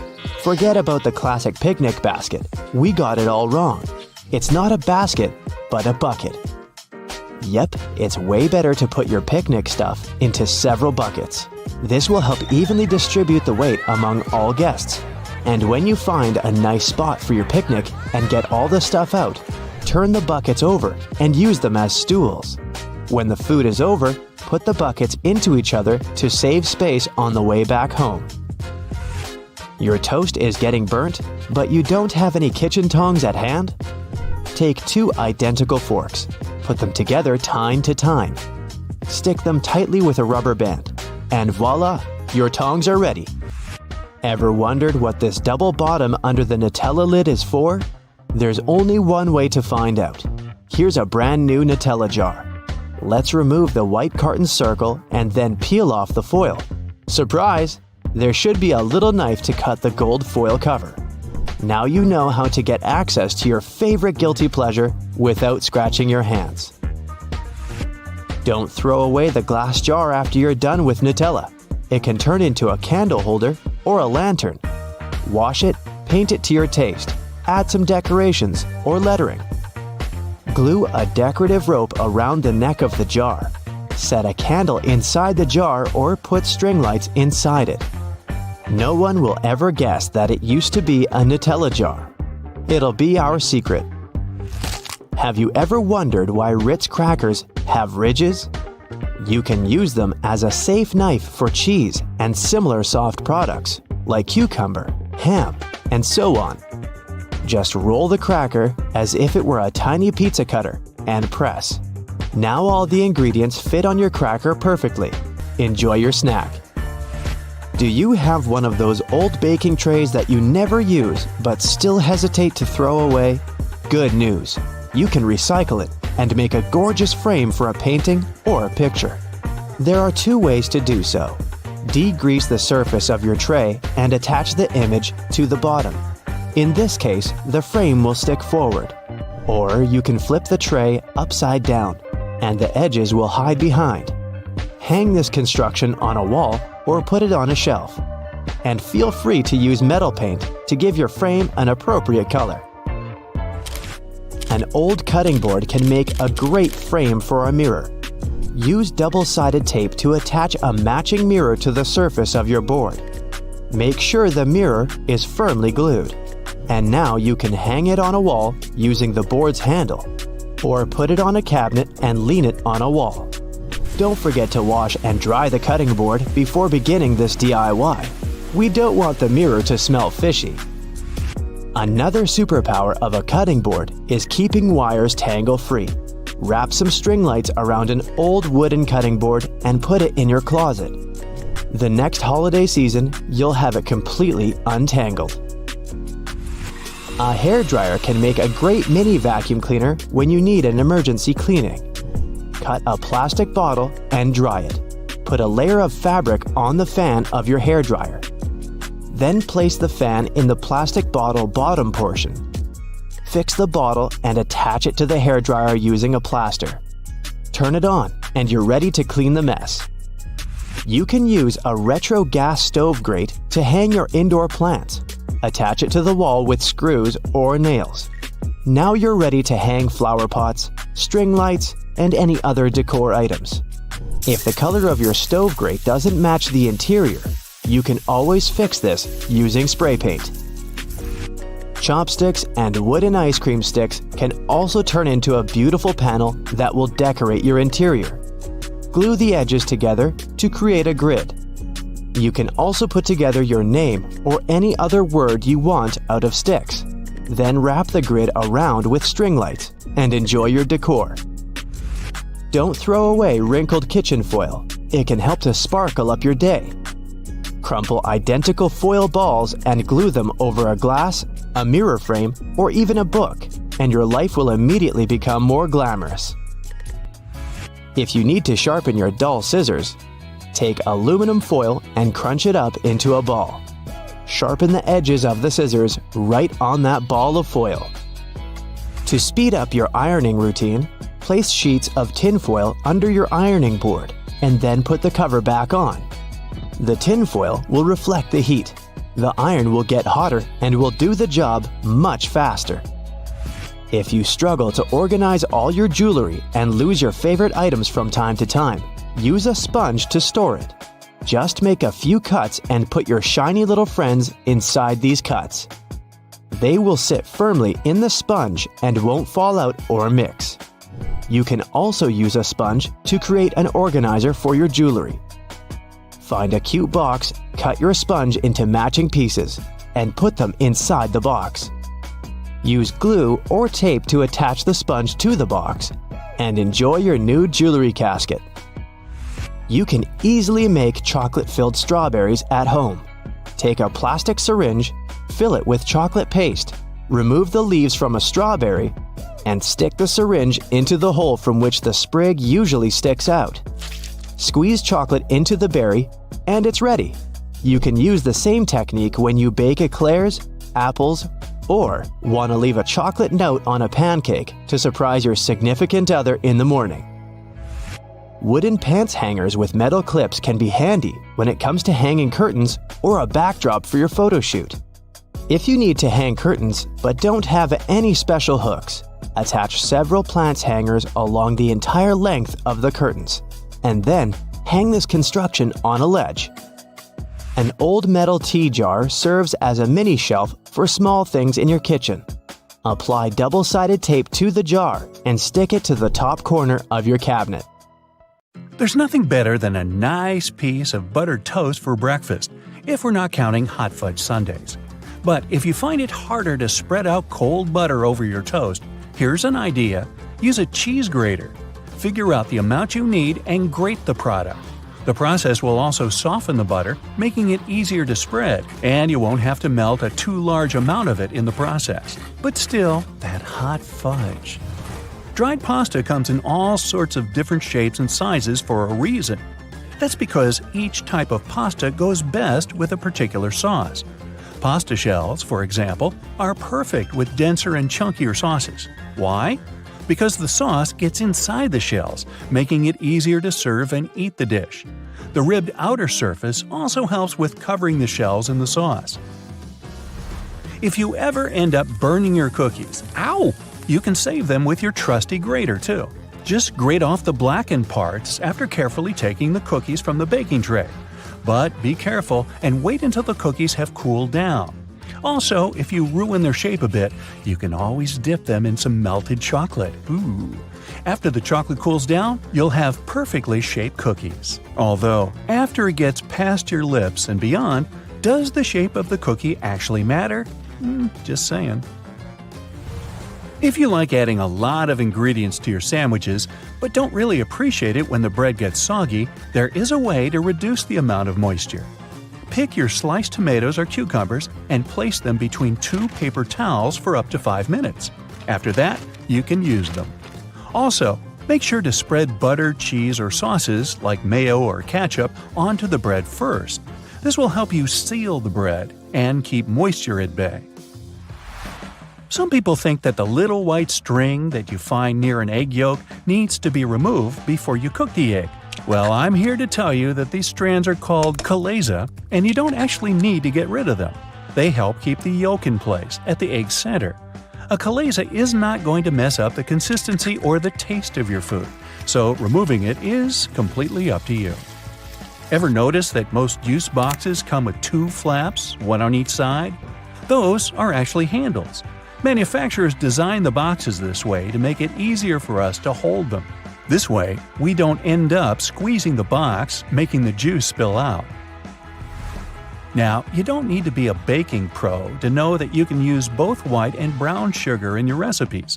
But have you ever wondered what the difference between these two is? It turns out that the only thing that sets them apart is that, during production, a small amount of molasses is added to the brown sugar. Molasses is basically a sort of syrup you get when processing sugarcane. It's usually removed during the refining process. That's how white sugar is produced. But if some amount of molasses remains in the final product, we end up with brown sugar, with its specific taste and darker hue. It's a good thing. There are a lot of things you can put in your dishwasher apart from your dishes. For example, you can clean such things as your silicone oven mitts or the knobs of some kitchen appliances, like your oven or stove. Some kitchen sponges and reusable towels may be safe to clean in the dishwasher as well. Speaking of kitchen cleaning products, there are a lot of things you can do with dish soap, like degriming your patio furniture. Just add a bit of dish detergent to some warm water and use the solution to wipe down your outdoor furniture with a piece of cloth. Finally, rinse it clean using your garden hose. You can also use dish soap to get rid of greasy stains on your clothes, be it pasta sauce or salad dressings. Hey, sometimes we miss our mouths.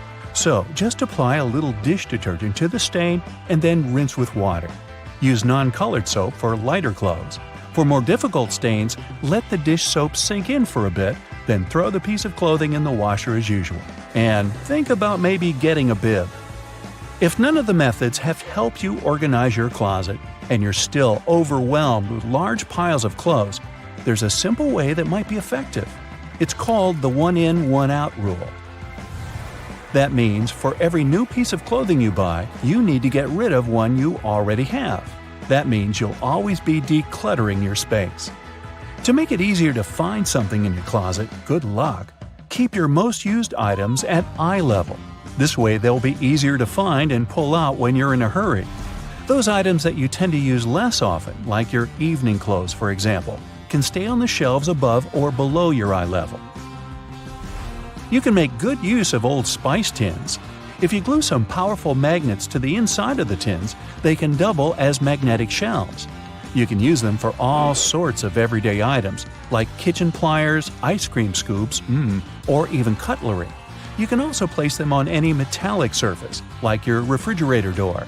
They'll blend in nicely with your kitchen magnets. Hidden in your laundry room, there's a great tool for picking up pet hair. It sometimes works better than lint rollers. Take a dryer sheet and, using some elbow grease, you'll get rid of that dog or cat hair in no time. It works on all sorts of surfaces, but it's especially effective for upholstered furniture. Now, if you don't like it when a door starts squeaking whenever you enter a room, get a bar of soap and rub it straight on the hinges. This will only help for a while though, but it'll do the trick until you manage to get to a hardware store and, buy some oil. Have you ever noticed that in some elevators there's a star next to the number of a specific floor? No, it's not to indicate where my office is. It's there to point out where the nearest exit is. And it's not always on the first floor. It's most likely located on the floor closest to the street. Have you ever wondered why stop signs are red? Well, back in the day, they didn't actually have any particular color at all. Before the 1920s, they didn't even have a standardized shade. In 1922, though, someone came up with the octagon, but initially it was painted yellow, all because the red coloring tended to fade out too quickly because of sun exposure. So yellow turned out to be the best option. It took another 30 years for fade-resistant enamel paint to be invented. We ended up changing the color of the stop sign back to red. After all, it's still the best color if you want something to be easily noticeable. Do you know there's a type of rose that can grow taller than people? According to the Guinness Book of World Records, the tallest rose bush ever found grew in Vienna, Austria. It was a staggering 28.5 feet tall. Yes, it arose to a great height. In the same way we all have unique patterns on our fingerprints, no two tigers have the same set of stripes. It makes it easier for people working with this feline species to distinguish one tiger from another. I'll bet you didn't know the White House has its own flower shop hidden in the basement of the building. It's supposed to provide flower arrangements for all sorts of events that take place there. It's probably no surprise that pizza has become an American staple dish despite its Italian origin. People in the US love it so much that they buy 350 slices of pizza every second in the States. Man, I'm not getting my fair share. To manage the huge demand for this delicious dish, around 17% of all restaurants in the US are pizzerias. Finally, there's a way to make lemon juice without the seeds getting into your beverage. Try cutting the fruit in two and squeezing it with a pair of kitchen tongs. The pointed end of the lemon should be facing down. The juice will flow down, but the seeds will remain inside the lemon. Ooh, lemonade. It goes well with pizza. Okay, today I'll show you things you've never seen and tell you stuff you never knew. Wow, all in one video! What a bargain! For example, these soda fountain stations in fast food restaurants. We all see the nice side of it, but have you ever wondered where all this soda comes from? Let me take you behind the scenes. Ta-da! Turns out it's a pile of boxes with tubes. So when the drink runs out, the employees change the box and plug the tube back in. Okay, let's peek into a couple more places where we normally don't belong. This is, for example, what you will see if you cut the screen of a Mac open. And here's what's hidden behind the dryers in a public laundromat. Today, 4 out of 5 households in the US have a dryer, but they weren't so widely accessible when they first appeared in the 1950s because they were way too expensive for the average homeowner. Now, grocery shopping isn't an uncommon practice, and we all have walked past dairy fridges a million times. But have you ever wondered what's behind them? Turns out they're just shelves, and store employees stack the products from the other side. It makes perfect sense, but I never imagined it like this. Now this photo shows what's behind the elevator buttons. Obviously a bunch of cords. The buttons are all wired to a computer that manages the elevator. How does the computer know where the elevator is at a particular time? Well, there are several possible systems, but the most common one is a long vertical tape in the shaft with a series of holes. A sensor counts the number of holes that are passed, and that's how the location is determined. Okay, there are a couple of common things we all know, but the purpose of which remains a mystery to most. So let me share these secrets with you.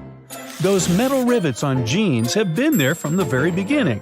Jacob Davis, the iconic man who made the first pair of jeans, added copper rivets to places where pants are most likely to rip.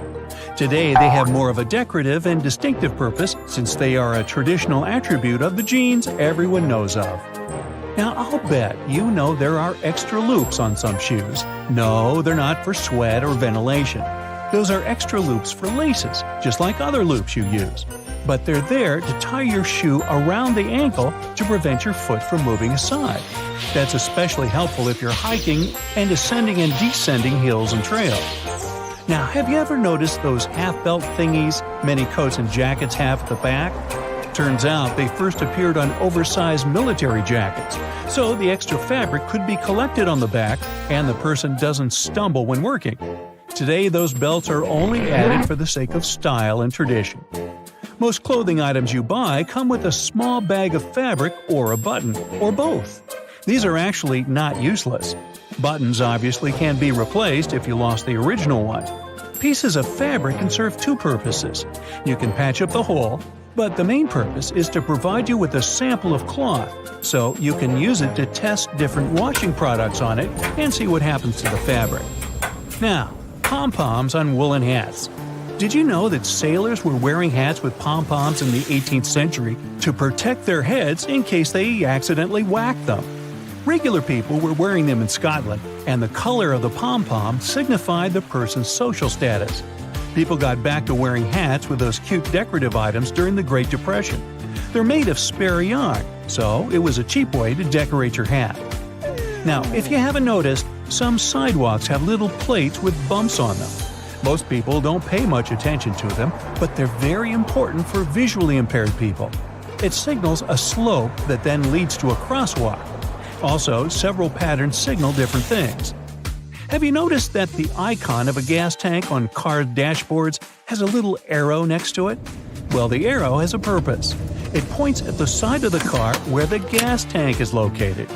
Very useful for forgetful people, like me, who constantly wonder which side it is on, and also for those who drive rentals once in a while.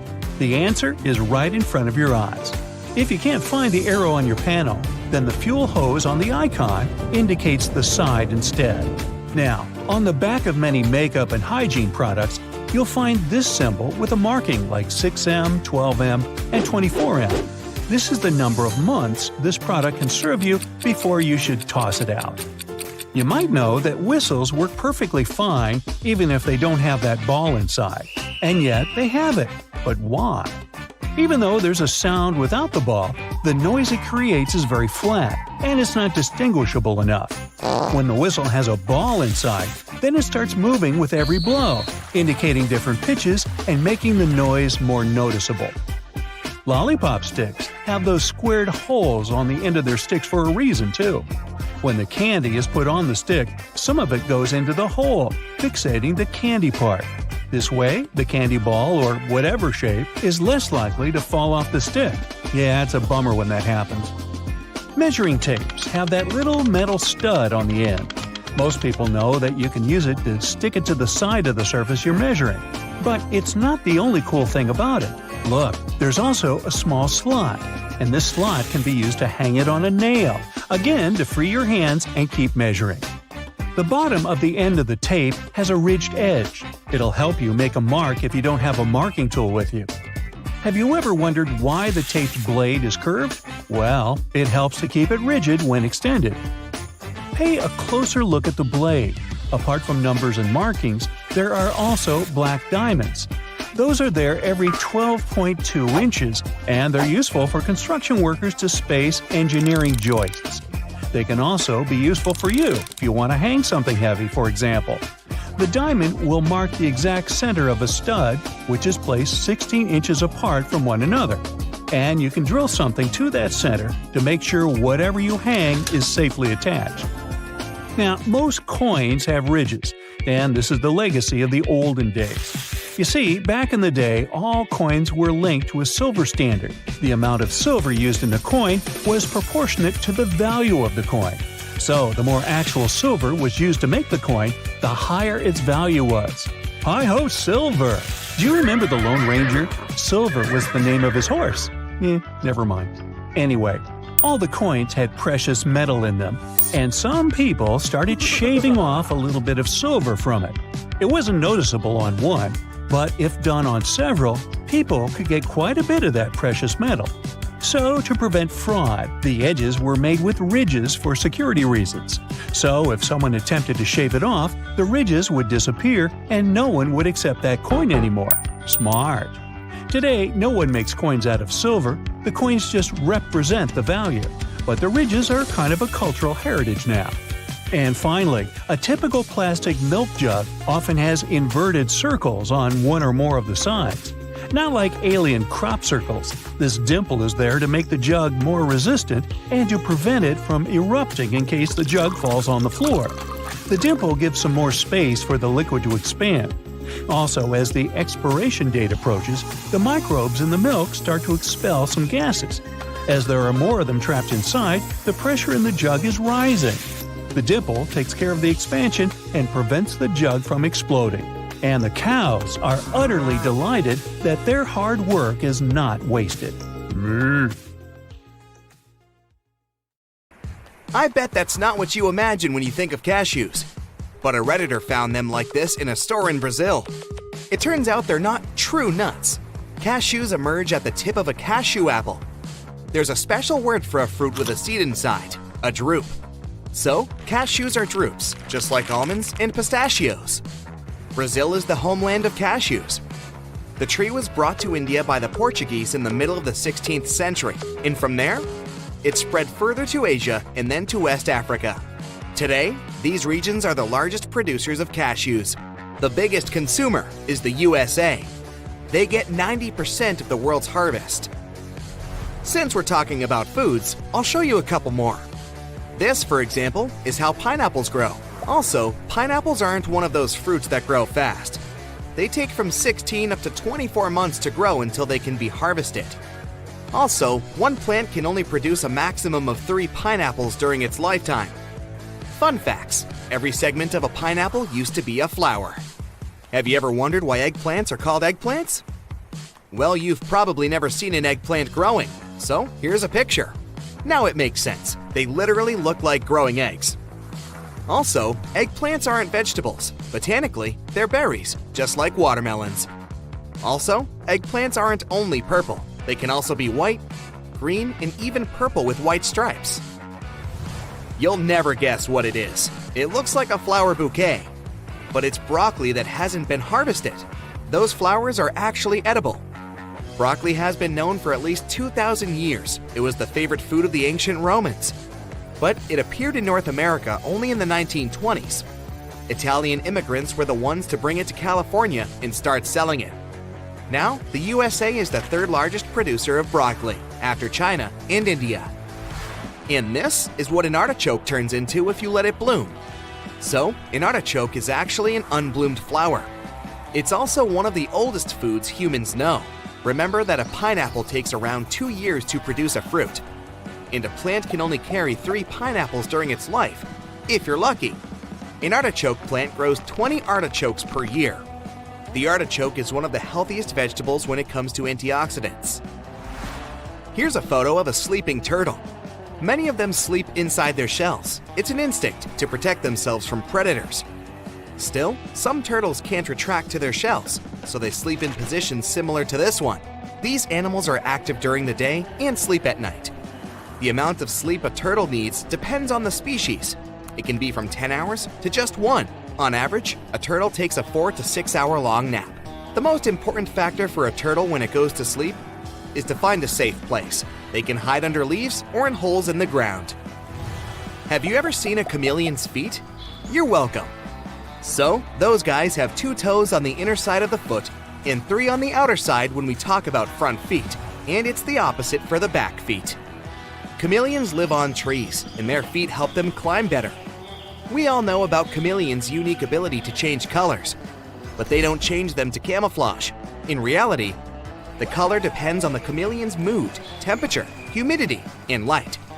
Also, do you know that some of them have tongues that are twice as long as their body? Ever seen a goose mouth from up close? They have teeth. Only they're called beaks. Goose are very loyal creatures. It's not a myth that a duckling bonds with the first moving stimulus they see after hatching. No matter if it's a goose, a person, or even just an object, they will stay dedicated to that lucky creature or thing throughout their lives. Geese also mate for life, and they're very protective of their offspring. If they lose a loved one, they mourn them. Also, if a goose in a group gets sick or wounded, a couple of other geese will stay with it to protect and take care of it. This cute little buddy is a newborn alligator. But don't be tricked by its cute appearance. This little dude has around 60 teeth already. Also, it's not the DNA that determines the gender of an alligator, it's the temperature. If eggs were laid when it was hot, male alligators will hatch. If they stayed in colder temperatures, then there will be a bunch of females. After hatching, it takes an alligator 10 years to mature. Overall, alligators live around 35 years in the wild. Also, alligators can't live in salt water. Unlike crocodiles, they don't have special glands to excrete salt from their bodies. And this one is a newborn pigeon. I bet you've seen thousands of pigeons in your life, but probably never a newborn one. That's because newborn pigeons stay in the nest for around 6 weeks, which is longer than any other bird. By the time they're out, they almost look like grown-up pigeons, so no wonder you've never noticed the difference. Also, these guys are possibly the first birds domesticated by people. They are also experts in navigation. They can find their way back home from 1,300 miles afar. It's more than the distance between New York and Florida. It's believed that pigeons have an innate sense of direction. Back in ancient times, pigeons actually delivered mail. This is a cow's mouth. Those brushes are called conical papillae. They help a cow move food around in the mouth. Also, cows have a field of vision of 330 degrees, so there's little that can skip their attention. Remember that some turtles only need 1 hour of sleep a day? Cows sleep even less, around 30 minutes a day. And this time is divided into 6 to 10 short periods of deep sleep. These animals lie down for around 10 hours a day. But the rest of the time, they move around, covering quite long distances. And yeah, they also drink around 26 gallons of water a day. Can you guess what this is? It's sand, under 300 times magnification.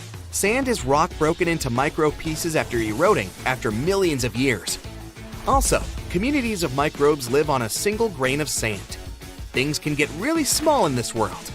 Even though there's a lot of it, sand is still a valuable material. Concrete is made out of it.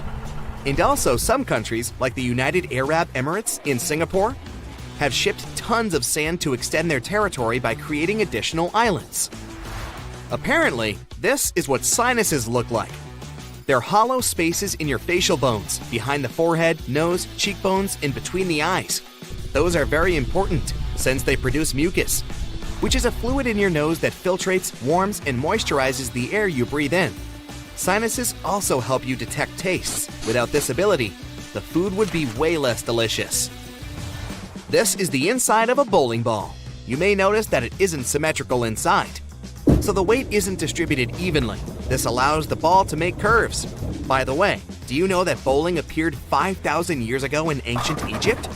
Yep, it's not a new sport, and it was popular all over the world. The rules and equipment were different everywhere, though. The first bowling lane was constructed only in the 19th century in New York. This right here is a forgotten pack of cotton candy. Bottom line, don't forget about it, otherwise it'll shrink as if it never existed. Cotton candy is only made of 2 ingredients, colored sugar and air. So now we know that the only ingredient in the world that is, so far, free, air. Also, a thread of cotton candy is actually thinner than a hair. By the way, December 7th is National Cotton Candy Day. Hope you celebrate it.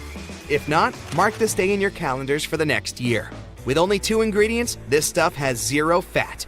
Also, it was created by a candy maker and a dentist. There's nothing better than a nice piece of buttered toast for breakfast, if we're not counting hot fudge sundaes. But if you find it harder to spread out cold butter over your toast, here's an idea. Use a cheese grater. Figure out the amount you need and grate the product. The process will also soften the butter, making it easier to spread, and you won't have to melt a too large amount of it in the process. But still, that hot fudge. Dried pasta comes in all sorts of different shapes and sizes for a reason.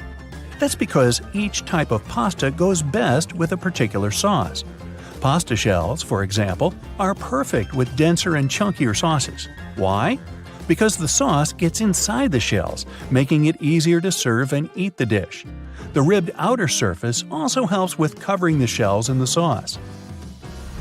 If you ever end up burning your cookies, you can save them with your trusty grater too. Just grate off the blackened parts after carefully taking the cookies from the baking tray. But be careful and wait until the cookies have cooled down. Also, if you ruin their shape a bit, you can always dip them in some melted chocolate. Ooh.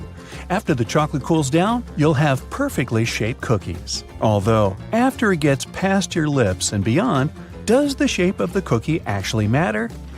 Just saying.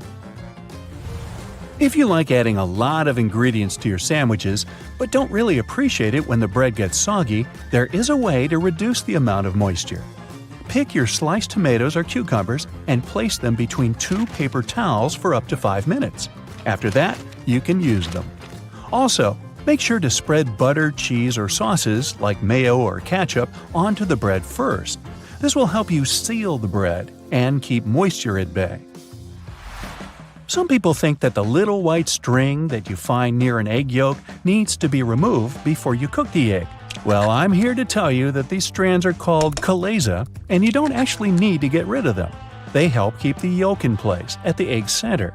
A chalaza is not going to mess up the consistency or the taste of your food, so removing it is completely up to you. Ever notice that most juice boxes come with 2 flaps, one on each side? Those are actually handles. Manufacturers design the boxes this way to make it easier for us to hold them. This way, we don't end up squeezing the box, making the juice spill out. Now, you don't need to be a baking pro to know that you can use both white and brown sugar in your recipes. But have you ever wondered what the difference between these two is? It turns out that the only thing that sets them apart is that, during production, a small amount of molasses is added to the brown sugar. Molasses is basically a sort of syrup you get when processing sugarcane. It's usually removed during the refining process. That's how white sugar is produced. But if some amount of molasses remains in the final product, we end up with brown sugar, with its specific taste and darker hue. It's a good thing. There are a lot of things you can put in your dishwasher apart from your dishes. For example, you can clean such things as your silicone oven mitts or the knobs of some kitchen appliances, like your oven or stove. Some kitchen sponges and reusable towels may be safe to clean in the dishwasher as well. Speaking of kitchen cleaning products, there are a lot of things you can do with dish soap, like degriming your patio furniture. Just add a bit of dish detergent to some warm water and use the solution to wipe down your outdoor furniture with a piece of cloth. Finally, rinse it clean using your garden hose. You can also use dish soap to get rid of greasy stains on your clothes. Be it pasta sauce or salad dressings, hey, sometimes we miss our mouths. So, just apply a little dish detergent to the stain and then rinse with water. Use non-colored soap for lighter clothes. For more difficult stains, let the dish soap sink in for a bit, then throw the piece of clothing in the washer as usual. And think about maybe getting a bib. If none of the methods have helped you organize your closet, and you're still overwhelmed with large piles of clothes, there's a simple way that might be effective. It's called the one-in, one-out rule. That means for every new piece of clothing you buy, you need to get rid of one you already have. That means you'll always be decluttering your space. To make it easier to find something in your closet, good luck. Keep your most used items at eye level. This way they'll be easier to find and pull out when you're in a hurry. Those items that you tend to use less often, like your evening clothes for example, can stay on the shelves above or below your eye level. You can make good use of old spice tins. If you glue some powerful magnets to the inside of the tins, they can double as magnetic shelves. You can use them for all sorts of everyday items, like kitchen pliers, ice cream scoops, or even cutlery.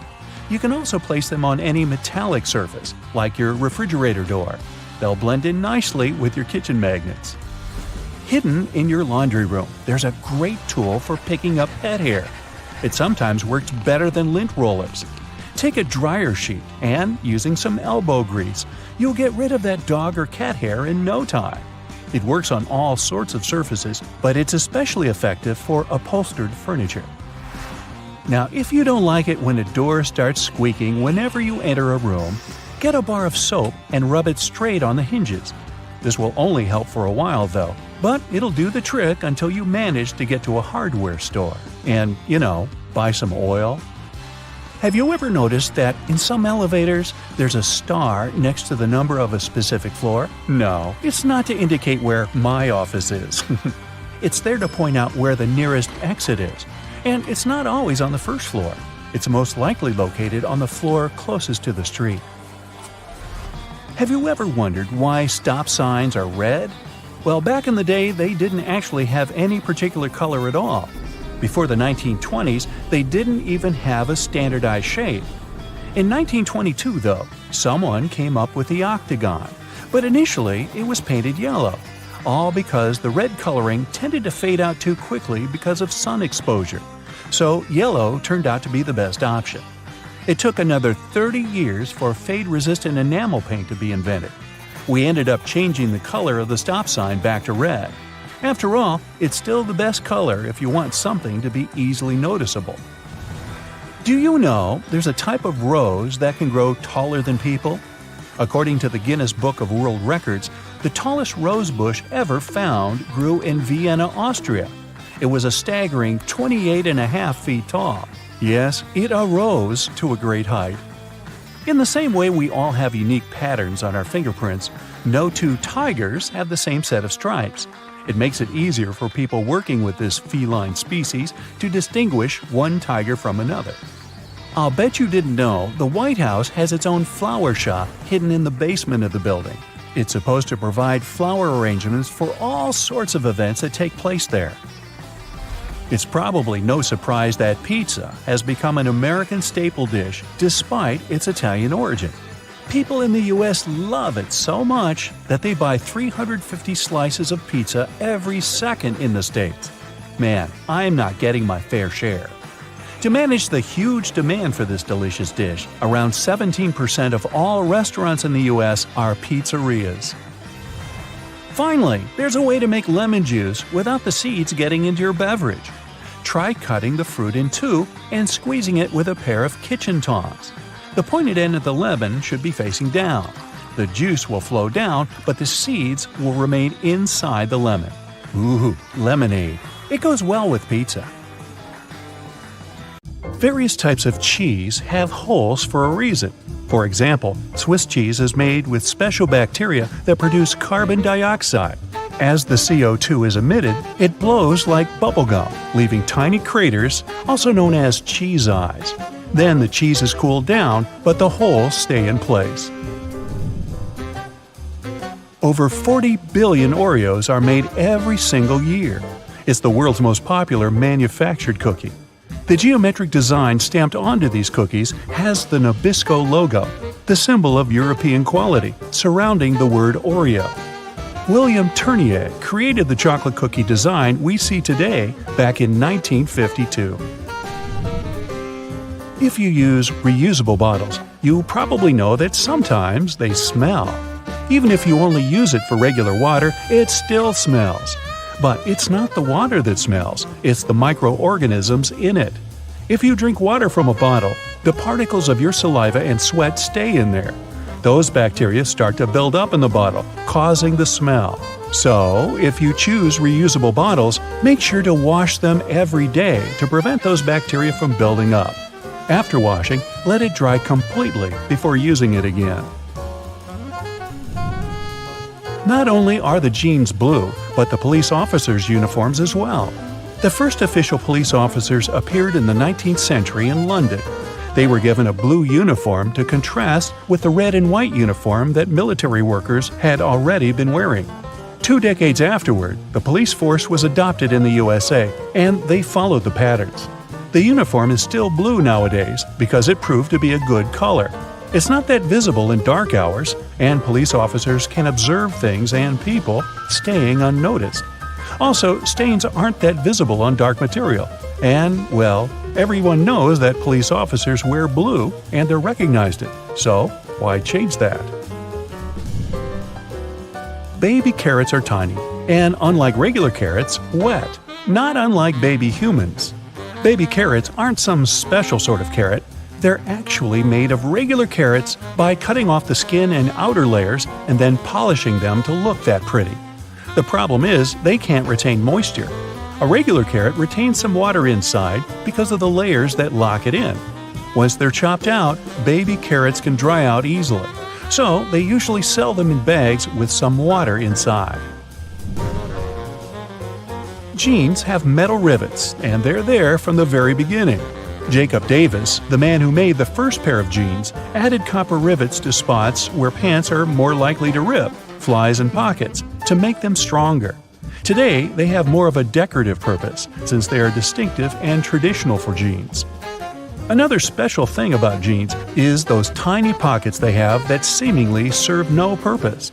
Well, maybe it's true now, but years ago, when many cowboys were wearing jeans, the pocket was made specifically to keep a pocket watch there. Also, back then, a pair of jeans had just 4 pockets. That tiny pocket, the watch pocket, 2 big pockets in front, and just 1 pocket in the back. Car headrests are all about comfort, and detachable headrests are all about safety. If you pull the headrest out, you'll see 2 sturdy metal bars. If you ever get locked or trapped in a car, you can use the bars to smash the window and get out. Those little red spots you sometimes see after you crack an egg are nothing to be worried about. Tiny blood spots can be caused by a small rupture in a blood vessel of a hen as it was laying the egg. Eggs with these blood spots are safe to eat, but that spot can be removed if you want. It won't affect the taste of the egg. Oh, that's comforting. Hidden within the Toblerone logo of the mountain is the image of a bear standing on its hind legs, about to eat that yodeler over there. No, not really. This is because bears are a big part of Bern, one of the biggest cities in Switzerland, where the founder created the triangular chocolate treat. Toblerone is also a play on the founder's family name, Tobler, and the Italian word Torrone for honey and almond nougat. The space below a cup of noodles is there to protect the noodles during transport. This technique is called a middle suspension. Not only are they protected better in their styrofoam cup, but it also helps those noodles soften more evenly and quickly. Even though you might have noticed that the hole on the barrel of ballpoint pens has no purpose, it does. It's called a venting system, which helps the ink flow more smoothly. This way, an even amount of air pressure is created inside and outside the pen, allowing the ink to flow into the point easily. It's not an accident that soy sauce bottles have 2 spouts. The sauce is liquid, and it flows out of the bottle pretty quickly once you turn it over. Most Asian food lovers will admit they've spilled it at least once in a lifetime. That's why nowadays, restaurants prefer serving soy sauce in special bottles that have 2 spouts. This design allows you to control when and how much sauce will come out. Just put your finger on one spout while you pour the sauce through another. If you press your finger tightly to the spout, the sauce will stop flowing, and if you remove your finger, it will flow again. And please do not remove your finger in a restaurant. It will freak everybody out. You've probably noticed that train and bus seats are covered in fabrics with weird patterns. Any idea why? They use these patterns to cover any germs and stains on the seat. Oh boy. The brighter the color and the more patterned it is, the harder it will be for a passenger to notice any stains and get grossed out. Also, the patterns are usually so ugly that no one even wants to look at them for long enough to spot any stains. So yeah, the pattern is there to make you look away, and if you look, to make it less noticeable. No bus will ever have plain white seats, that's a guarantee. The middle tab on soda cans can be flipped around. You can slip a straw in place so you don't have to hold it up your mouth. This stay-on tab replaced the pull-ring tab created in the early 60s. You remember those, don't you? Those could be quite sharp and easily discarded where they could be a menace for others. Now you can pop your straw straight into one. Also means you can produce some bubbles and make a mess like a 3-year-old. Sometimes, when you purchase an article of clothing, you receive a plastic baggie with an extra button and a swatch of fabric. While the fabric is clearly used to patch holes, it can also be used to test the effects of various cleaners on certain surfaces. It's handy, too, to test wash cycles before using them to wash the whole garment. Escalators have those fluffy black brushes for a similar reason that some have yellow lines on their steps, to try and deter people from getting too close to dangerous places. People don't always take notice, and sometimes clothing can drape close to the point where the step meets the edge or skirt. The brush is a little barrier to help prevent this from happening. They can also catch bits of fluff and prevent other small things from falling down into the gaps. Those takeaway containers most associated with Chinese restaurants are designed to not only carry your food home, but to store it in the fridge. They double as a plate, as you can eat straight out of them and don't have to worry about dirty dishes. Yay! They were actually patented way back in 1894 to transport freshly shucked oysters and were known as oyster pails. They were later adapted to use as leak-proof containers for food. Ever wondered why coins have those little ridges along the edge? It's a leftover from earlier times when they were worth more. Counterfeiters could easily file the edges off to sell as gold or silver coins to make some profit. The ridges were created so it was much easier to tell which of the coins had been altered. It's not needed today, but the coins still have that altered style.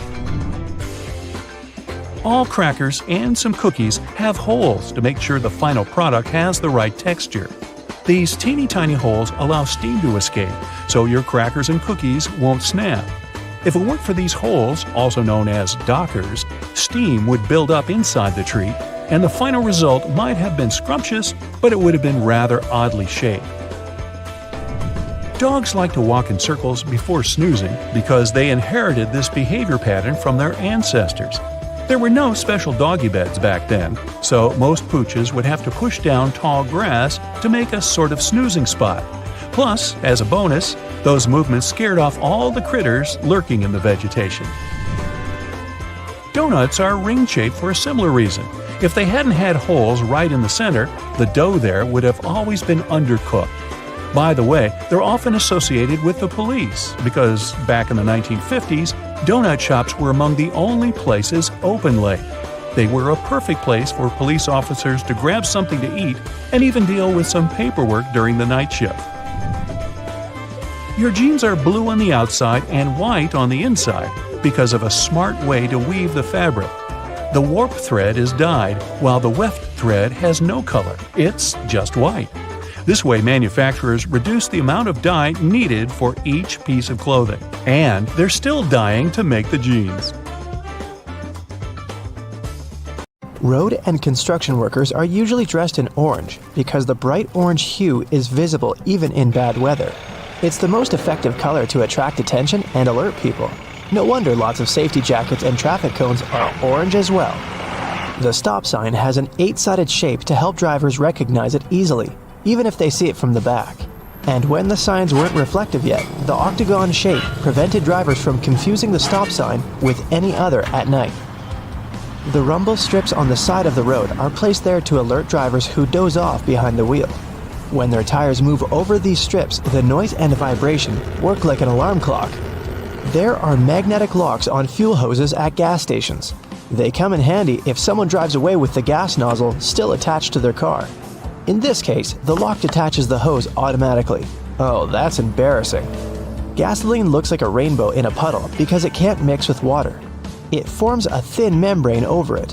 When light reflects from it, and the water at the same time, you've got a rainbow.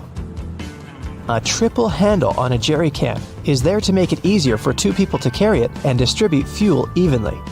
Gas cans often have a second hole that actually needs to be uncapped too before you pour the gas. The air passage will prevent it from pouring out, so no more fuel waste. Most gas cans have two holes with caps, a bigger and a smaller one. You're supposed to uncap the smaller hole before pouring gas inside the bigger one. It'll prevent the liquid from glugging and spilling all over your clothes and the ground. Another little thingy we often neglect is a point on an ointment cap. Most tubes are usually sealed with a plastic film or foil, and opening it with your fingernails isn't the best idea.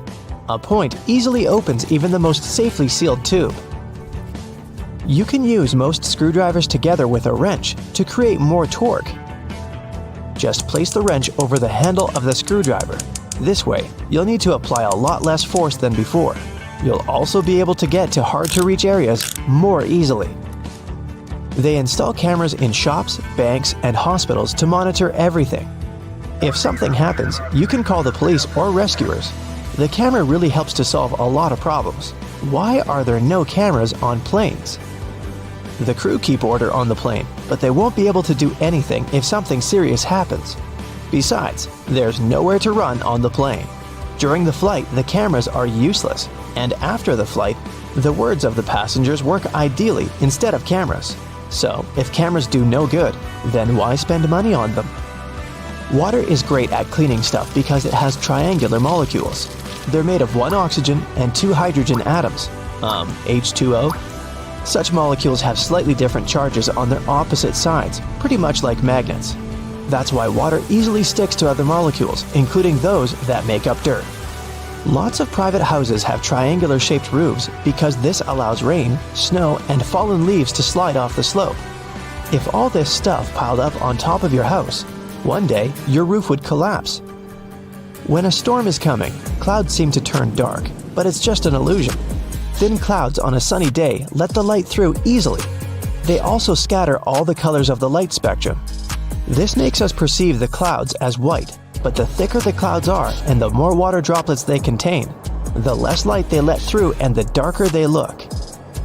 A good doorknob is the one made of brass, bronze, or some copper alloys.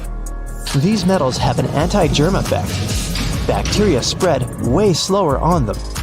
They also get rid of germs pretty fast, within a couple of hours. Nope, it doesn't mean you don't have to wash your hands. Diamonds have such symmetrical shape to show you their brilliance. Initially, the gems aren't so beautiful. They go through several stages of cutting, and then become pieces of elegance. Most of these stones have a round shape with slightly pointed corners. Diamonds shine the brightest in this shape. Why are there 2 holes in the socket? The left hole is neutral, the right hole is not. And the gap underneath is ground. Electricity needs to flow through the chain. The current flows from the hot slot, passes through your phone charger, for example, and then goes through the neutral hole. Ever wondered what that small pocket on your jeans is for? People used to wear watches on chains. That small pocket was meant for it. Now, almost no one wears such a watch, but the pocket remains. You can still keep something small in there, like a ring. In London, there are some poles that look like street lamps, but there are no bulbs.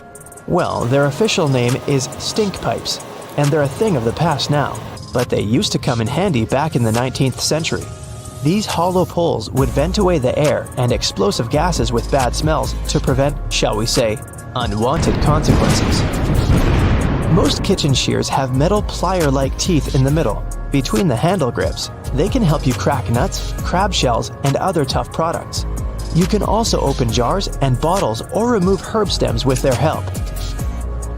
Leather often looks dull to the eye because it's covered with itsy-bitsy scratches and scrapes. They scatter the light that hits the material. When you coat your shoes in a layer of wax, you fill these tiny crevices. The surface becomes smoother and the rays of light bounce off it more evenly. That's why the leather looks shiny. Highlighters are filled with a special semi-transparent fluorescent ink that can glow in dim light. Yellow and light green hues are the most popular because they don't prevent you from seeing the text after black and white photocopying. Photocopiers perceive yellow and light green marks as very pale and don't print them. They make magnets shaped as a horseshoe because this increases the magnetic force. Colors matter too. The blue part indicates the South Pole, the red part, the North Pole. The 2 poles work simultaneously and increase the attraction force. The dime-sized holes in elevator doors is actually a keyhole. If the doors get stuck, an operator can open them manually thanks to this hole. They'll just insert a special key. The tiny hole in the airplane window is there to balance air pressure. The window has 3 layers. The outer pane is extremely sturdy. It can withstand air pressure differences during takeoff and landing. The inner pane, which is the closest to you, is made of cheaper materials. It prevents potential damage to the window. The hole itself is in the middle pane. It not only balances the pressure, but also prevents the window from fogging. Escalator brushes are there for your safety. They don't allow you to come too close to the edge of the escalator. This way, your clothes won't end up between the steps. You see the sun as yellow or orange, because the atmosphere of our planet scatters such colors as blue, green, and violet. This is also why the sun looks warmer at sunrise and sunset. Go shopping for some oranges and I'm sure you'll get them in a red mesh bag. You'll rarely see them lying around without one of those. It's pure marketing, and that color isn't a random choice. When packed in a red mesh bag, oranges appear more orange, fresher, and more appealing to you. So, you're more likely to buy them, right? Lemons are usually sold in green mesh bags for a similar reason. If you pack them in red, they'll appear more orange. Green goes better with yellow and makes those lemons stand out. Mattress manufacturers make a limited number of different mattresses, and the only way to make them look different is to come up with a fancy stitching pattern. Two mattresses of two different companies might be the exact same quality, but cost differently. Most people will never know it and will decide that different patterns mean something in terms of quality. So, when shopping, don't mind the pattern at all. Almost all hotels have white bed sheets. They choose this color specifically to show how high their standards of cleanliness are. The whiter and brighter the sheets are, the more luxurious the hotel seems. It's much easier to see dirt and stains on white linen. It's like proof that you've checked into a clean room. Seatbelt on the passenger seats has a fabric loop. When put under a great amount of pressure, the stitches on the loop rip apart, so the excess fabric can assist in cushioning the passengers. The extra few inches can make a great difference within a dire circumstance. However, there isn't one on the driver's side. As the driver is so close to the steering wheel, it's safer for them not to have one. Seatbelts were originally invented in the mid-19th century, though this technology wasn't brought into common practice until the 1960s. Pre-collision sensory technology has assisted with developing the safety of seatbelts and other features to the next level. Effectively predicting a car's collision, the technology directs the seatbelts to automatically tighten, aligning the airbags and ensuring the brakes will be preloaded to reduce shock. Every year, 6 million car accidents occur, which explains why all cars still must continue to develop safety features, not only to alleviate accidents, but to protect people more effectively within their cars. The materials that make up the body of cars only started getting replaced within the last 25 years, ranging from aluminum and magnesium alloys to carbon fiber composites. These lighter materials not only enable a more fuel-efficient journey, but they also ensure that when a car is in an accident, its build provides a crumple zone. As a car hits another object, the crumple zone absorbs energy from the collision. Although this would appear to cause more damage to the car, it helps prevent impact on the passengers. Front and rear bumpers are very underrated, and due to their long history of being used in cars, you can't imagine a time we didn't use them. They were invented in the late 1800s. The bumpers evolved over the years to the point we don't even realize we have them. But they're there, quietly waiting under the outer covers, consisting of compressible foam or plastic around a rigid reinforced bar.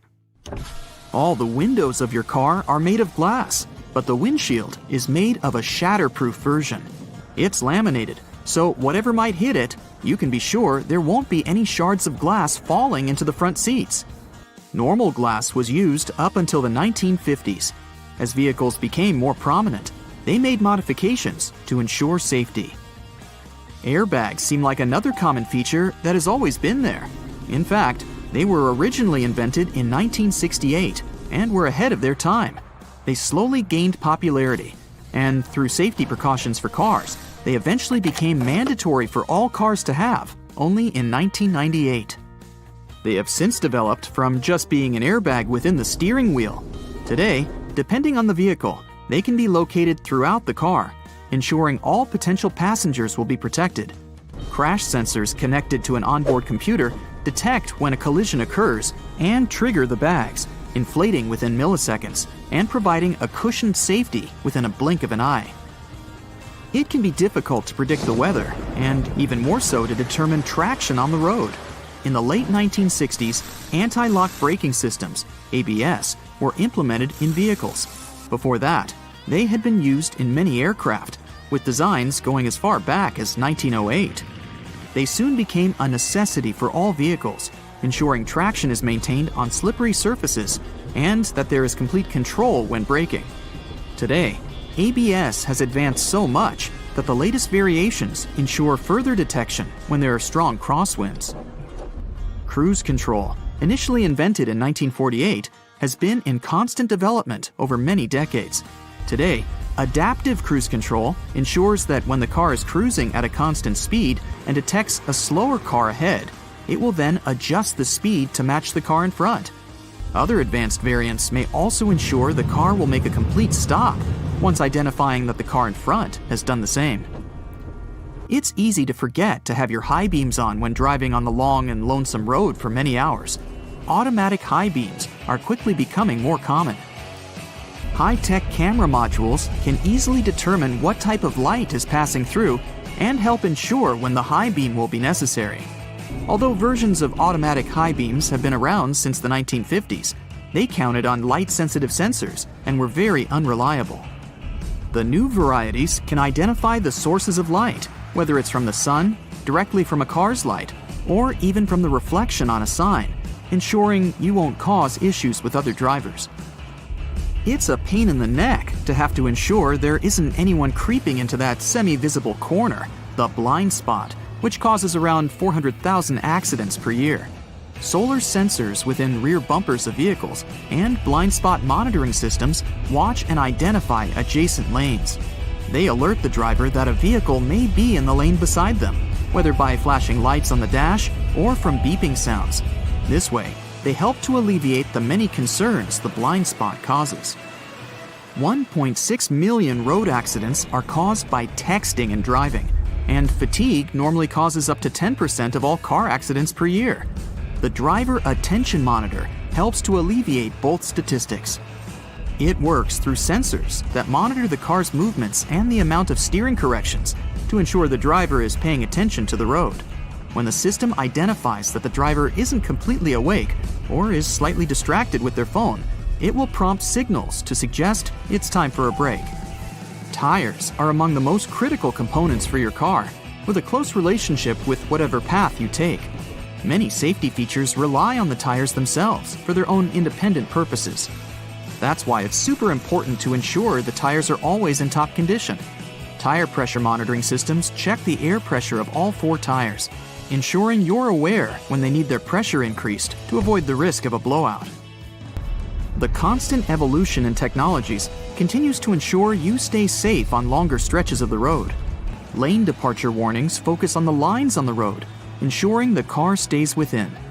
Whenever a car starts drifting over a line in the road without signaling to do so, the camera-based feature identifies and signals to the driver. The lane keeping assist feature follows the same method of identifying when the car is intruding the bordering lane. When it gets too close, it will readjust the steering and center the car within its appropriate lane. Other features in more advanced cars have autonomous driving capabilities. The autopilot systems have taken cruise control to the next level.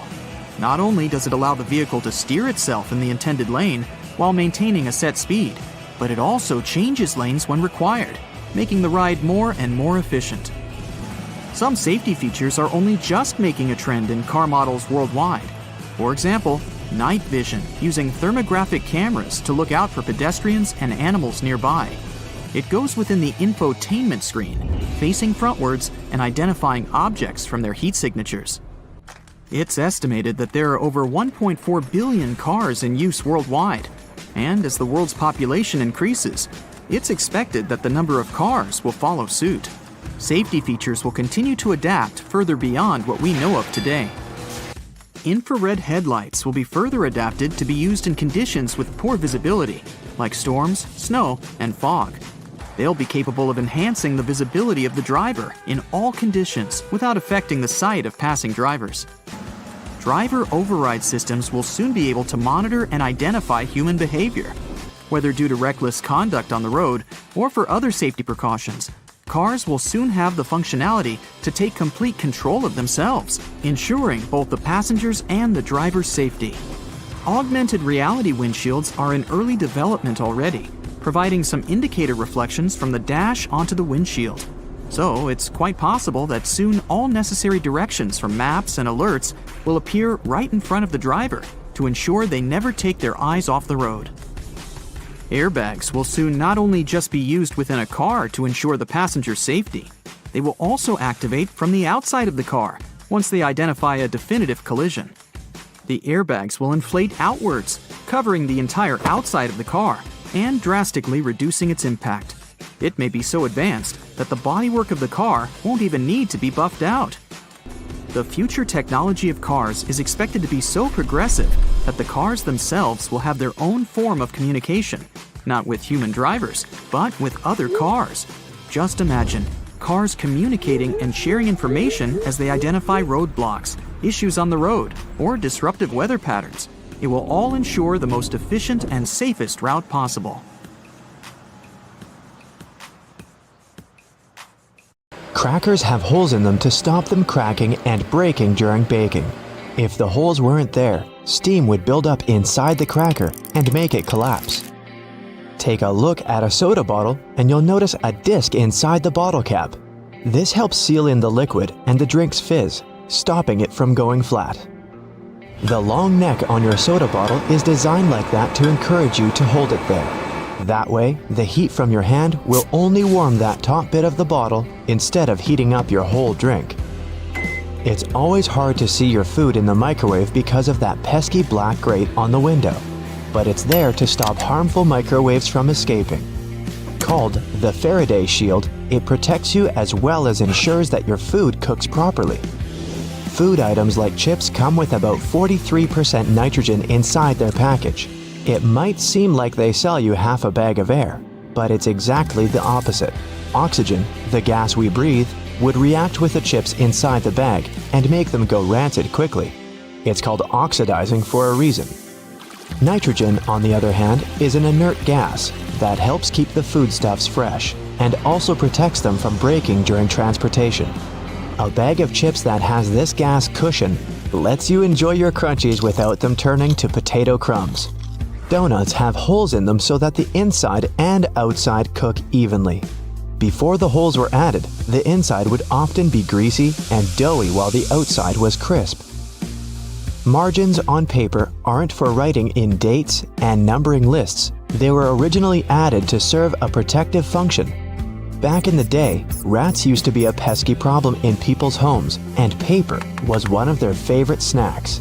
Margins were added as a safeguard so that the rats would nibble on blank paper rather than taking a bite out of your important work. That hole in your hollow lollipop stick isn't to prevent choking should it ever be swallowed. It's actually there to keep the candy in place. Excess candy flows into the hollow tube, and the hole, which when it hardens, keeps the pop in place. If it was a smooth stick, the candy would slide off easily. Vacuums come with so many attachments, but do any of us really know what that one with long bristles is for? It's for dusting and is perfect for cleaning framed art, blinds, and lampshades. What's the difference between a wooden hanger and a plastic one? Aside from helping keep your clothes in shape, cedar wood hangers also repel moths and bugs. Salt isn't just used for cooking. It can get rid of tough smells. Rubbing salt on your fingertips after chopping garlic should remove the smell. It also works on shoes. Toasters have a secret slide in the bottom that can be removed, so you can clean out all those annoying breadcrumbs. If you ever had problems with popping chocolates from the box, look at those little holes around them. They're there to help you. If you push a hole right next to the candy, it'll jump out easily. When you take a sip from a coffee cup with a lid, it decreases air pressure inside the cup, so air tries to get in. The tiny hole on the lid allows air to enter that way, so liquid can smoothly pour out the main hole. More on beverage lids. The small button on them let restaurant workers, and customers too, understand what's in a cup. Near each button, there's a name. Just look at which one is pushed down. The numbers on the fruit stickers tell you how exactly they were grown. If there are 4 digits and the first is 4 or 3, the fruit has been sprayed with pesticides. If there are 5 digits and the first is 9, the fruit has been grown organically. If there are 5 digits and the first is 8, the fruit has been genetically modified. When you're on your way back to the car after bagging up everything you bought, use loops on a shopping cart to hang the bags. Now, softer items like bread, eggs, fruit, and veggies won't get squashed by the heavier goods. If you don't have anyone to hold the other end of your tape measure when you try to measure something, tap a nail on it. Now, simply hook your tape on it using the tiny hole all tape measures have. The square-shaped spoon that goes with a McFlurry helps to mix the ice cream toppings through the dessert. The spoon hooks directly to a machine and spins around. Padlocks that are used outside quickly get out of order because of rain. See this little hole in the bottom? It's made for pouring engine oil inside. Do this and the key will again turn in the lock without any difficulty. You keep banging the bottom of a glass ketchup jar, but nothing's coming out. Here's a little tip. Turn your ketchup bottle at an angle and tap on the middle of the neck. In many fast food restaurants, customers fill tiny folded paper cups to get a portion of ketchup or mustard. Here's the news. The cups are supposed to unfold and turn into small paper platters to hold a great deal more sauce. That little hole on the handle of a pot or a frying pan isn't just for hanging them on the wall. During cooking, put the end of your utensil in the hole, and it'll be propped over the pot to save your kitchen from extra mess. The blue or any other dark color bristles on your toothbrush are meant to remind you when it's time to get a new one. If you see that bristles have become pale, change the toothbrush or its head. An extra hole at the upper part of the sink has multiple hidden functions. First, in case someone forgets to close the tap, the water won't overflow and the bathroom won't get flooded. Second, thanks to that hole, the water drains faster as it gives an escape for the air, helping the water flow down. Most metallic zippers have a hidden lock inside them to save you from awkward situations, such as an undone fly. Don't leave the zipper handle in an upward position. When you pull it downwards, it automatically locks. It's all thanks to those tiny grooves hidden underneath the handle. Spoiled milk emits gases, like most foods when they go off.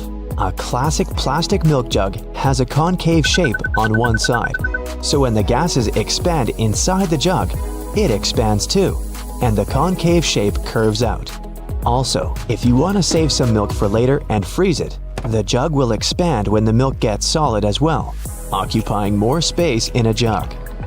Bath foam isn't only for fun or a nice smell. It also helps regulate the temperature. The bubbles keep the water hot, so you can enjoy a bath a bit longer. Anyway, it works for acrylic bathtubs only.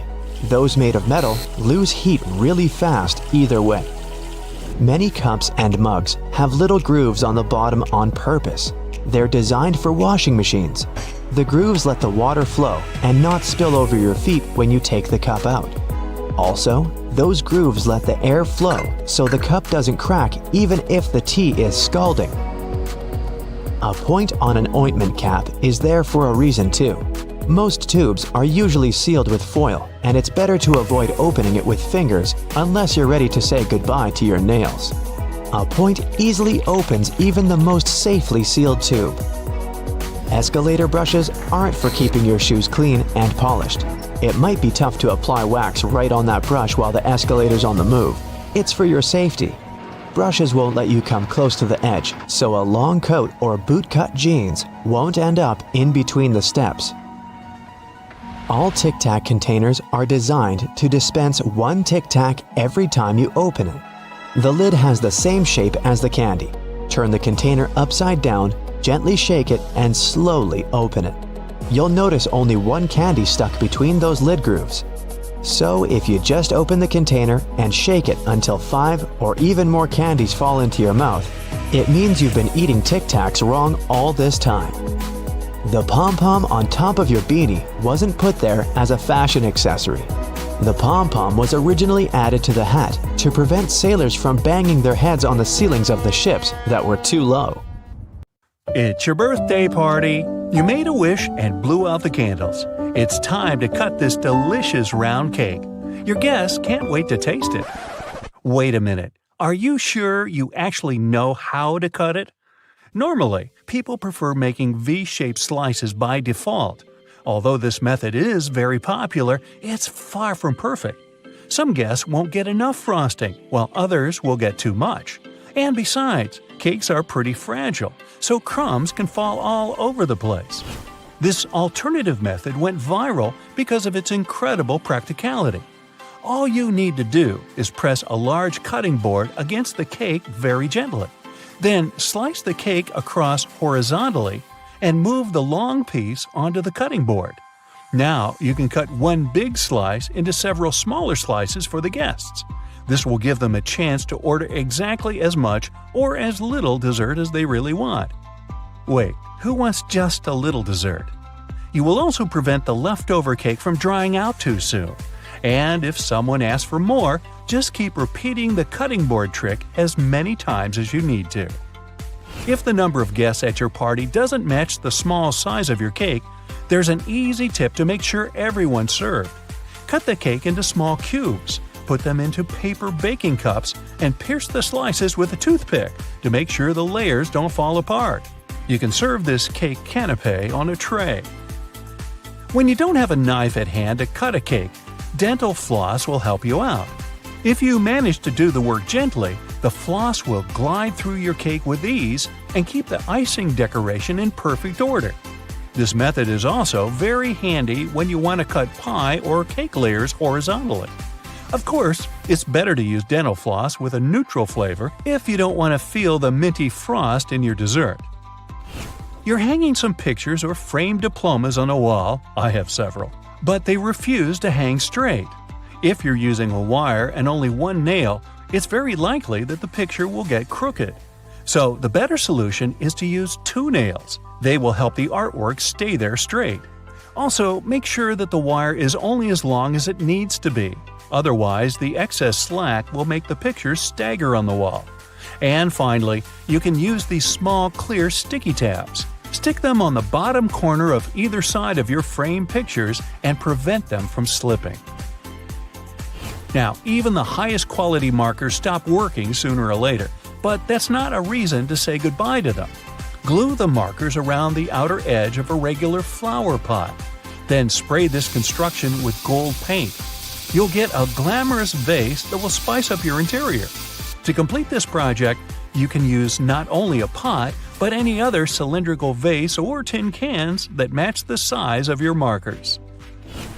Have you ever spilled your hot drink down on your clothes as you were walking from the cafeteria to your desk? Probably yes. Most people wrap their hands around the mug or use a handle.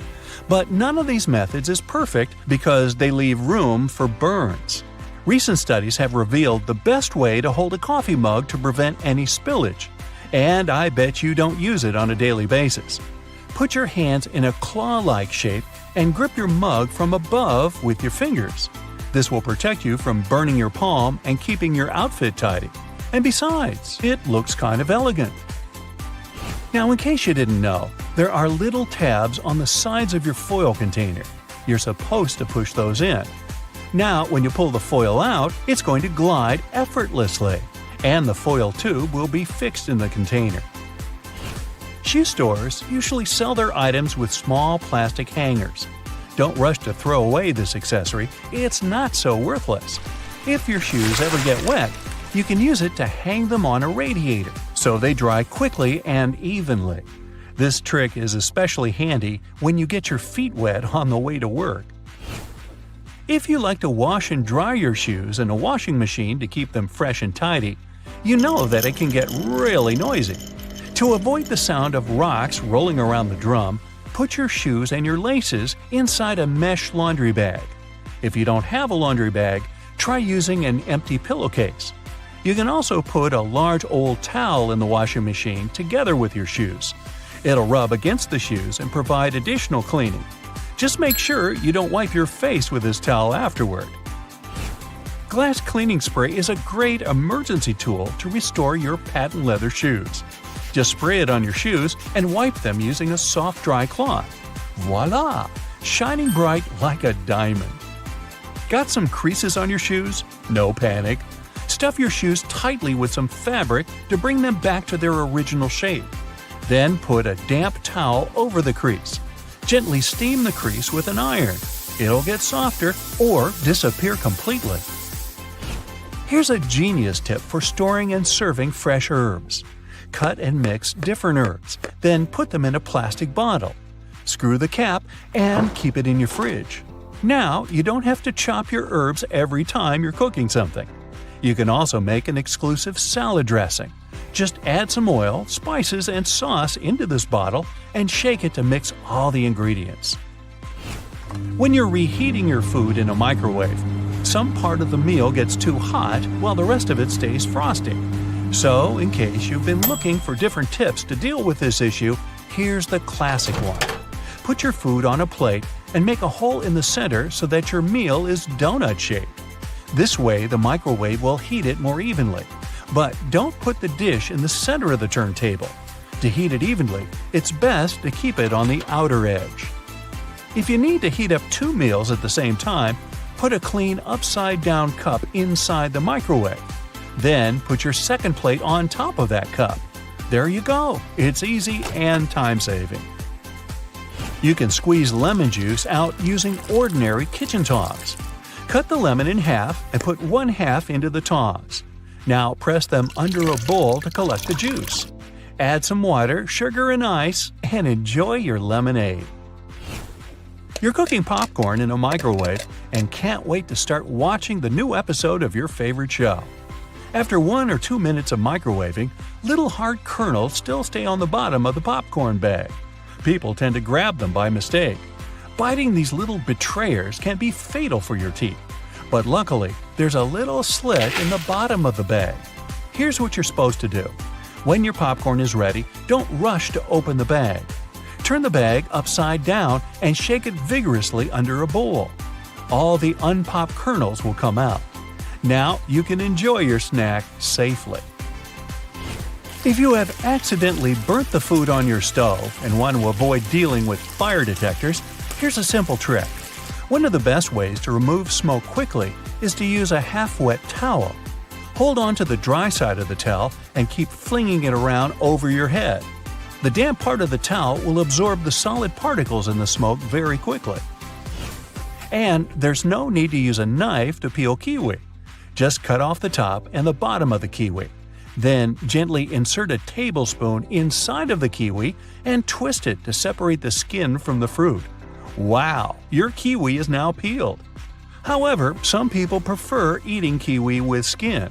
It's perfectly edible and provides lots of fiber, folate, and antioxidants. So, if you don't mind this fluffy texture, go ahead. But don't forget to wash it first. You know, there are all sorts of amazing things you can do with products already lying around the house that were meant for other things. We'll explore some of those, plus everyday items that have other purposes you may not be aware of. I'm also in a silly mood, so hey, let's have some fun. Many pairs of kitchen scissors today have a serrated opening where the handles and blades meet. You can use this as an herb stripper to destem difficult herbs like thyme, rosemary, and chives. Saves you a lot of time trying to pick the leaves off by hand. And if you're short of a vase, you could present roses to your significant other this way. Just be careful when you're pointing the sharp end. The metal tab on soda cans can be flipped around. You can slip a straw in place so you don't have to hold it up to your mouth. This stay-on tab replaced the pull ring tab created in the early 60s. You remember those, don't you? Those could be quite sharp and easily discarded where they could be a menace for others. Now, you can pop your straw straight into one. Also means you can produce some bubbles and make a mess. Sometimes when you purchase an article of clothing, you receive a plastic baggie with an extra button and a swash of fabric. While the fabric is clearly used to patch holes, it can also be used to test the effects of various cleaners on certain surfaces. It's handy too to test wash cycles before using them to wash the whole garment. And if you want to clean your nose with it, that suggestion never came from me. You can use a screwdriver for leverage if you're having trouble lifting or moving something. Some also have a hexagonal shape handle that fits inside a wrench or spanner. You can use it to improve torque and, again, for leverage. A little easier on your hands. Some of us aren't that strong, or maybe that's just me. Rubber bands are great for many things, but if you have a bottle that's hard to open, you can wrap the band around it for a better grip. Escalators have those fluffy black brushes for a similar reason that some have yellow lines on their steps, to try and deter people from getting too close to dangerous places. People don't always take notice, and sometimes clothing can drape close to a point where the step meets the edge or skirt. The brush is a little barrier to help prevent this from happening. They can also catch bits of fluff and prevent other small things from falling down into the gaps. Your average pair of jeans has several features that are both functional and somewhat sentimental. The metal rivets around the pockets help secure the stress points. This ensures they last a bit longer than average, though not all jeans have them. Many still have a tiny pocket directly above the main pocket. This was originally meant to hold a pocket watch. Even though pocket watches are mostly a thing of the past, many people still use this space to store coins, rings, or even a portable USB. Now, this may seem a little obvious, but if you've ever wondered what all the notches are in a car tire, it's for traction on the road. However, there are also a good indicator if your tire is getting too worn down. If those notches aren't so deep anymore and are almost flush with the road, it's time to replace them. If you don't, the next time you try to stop suddenly at a stop sign, you might be surprised to find your car has turned into a giant roller skate. Those takeaway containers most associated with Chinese restaurants are designed to not only carry your food home, but to store them in the fridge. They double as a plate, as you can eat straight out of them and don't have to worry about dirty dishes. Yay! They were actually patented way back in 1894 to transport freshly shucked oysters and were known as oyster pails. They were later adapted to use as leak-proof containers for food. While you're sitting on an airplane and looking out the window, you may have noticed those little holes, or in some instances, a small singular opening near the bottom. This is called a breather hole, and no, it's not for you. It's designed to equalize the difference in air pressure which builds up between the pressurized cabin and the atmosphere outside, especially during high altitudes. It also releases moisture from between the panes to avoid frost from forming on the windows and obstructing that all-important view. Sorry, but it looks like you won't be drawing a smiley face on it anytime soon. This was first introduced way back in 1956 by a company in Japan. Pretty cool, huh? They got their inspiration from snap-off rows on chocolate bars. Just don't get the two mixed up. One doesn't taste good. When it comes to measuring tape, almost every reel has an empty slot in the metallic end. This is called a nail grab, so you can attach it to a nail or screw. A handy trick to do measurements without requiring someone else to hold it in place. Ooh, very nifty. Bobby pins have grooves on one side to hold your hair in place better. Crazy notion, huh? The straight side goes face up, while the grooves go down against your head. They're called bobby pins because of the bobbed hairstyle, which was popular in the 1920s, though the pins were invented in the 19th century. The look is gone, but the pins remain. Please take them out before you wash your hair, as they don't look great stuck to your fingers. If you've been in a car or a bus and noticed the textured black dots baked into the black edges, you've probably worked out that it's not there for its pretty looks. It's called frit, a ceramic paint. Its main purpose is to protect the window from ultraviolet rays. It also creates a rough surface for the adhesive to cling to. Now, if you see a pink lump of adhesive in the corner, please do not touch it. It's actually someone's old bubble gum. If you take a look at the bottom of the lock, chances are you'll see one or two little holes. This is to let water out from the inside that may have been trapped due to rain. This mini draining capability prevents the inner working from rusting over or freezing in place if the weather's very cold. If, in another situation, the lock becomes stuck, you can ease an oil-based product inside to lubricate the lock and get it working again. If you've lost the key and want to ease your frustrations, you can yell into the holes. It won't do anything to unlock it, but it may help you feel a little better. Some dress shirts have a fabric loop on the back. You guessed it, it's used for hanging the shirt up. The loops were reportedly first used in the Navy, as it was easy to simply hang them on the wall. During the 1960s in colleges, the fashion of the day was to wear the shirt buttoned all the way to the top, which made them difficult to hang. So designers began putting the loop on the back. If the student removed the loop, it signified that they were going steady in a relationship. Unless your friend ripped one off for a prank, now everyone's asking whom you're with. There's a little more to this story, but we haven't got time to hang around. And yes, that's a bad pun. On purpose. It's what I do. Ever wondered why coins have those little ridges along the edge? It's a leftover from earlier times when they were worth more. Counterfeiters could easily file the edges off to sell as gold or silver coins to make some profit.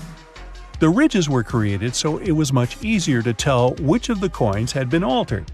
It's not needed today, but the coins still have that altered style. If you ever get really bored, you could try counting how many ridges there are. Actually, that is a very boring idea. Forget that and watch another Brightside video.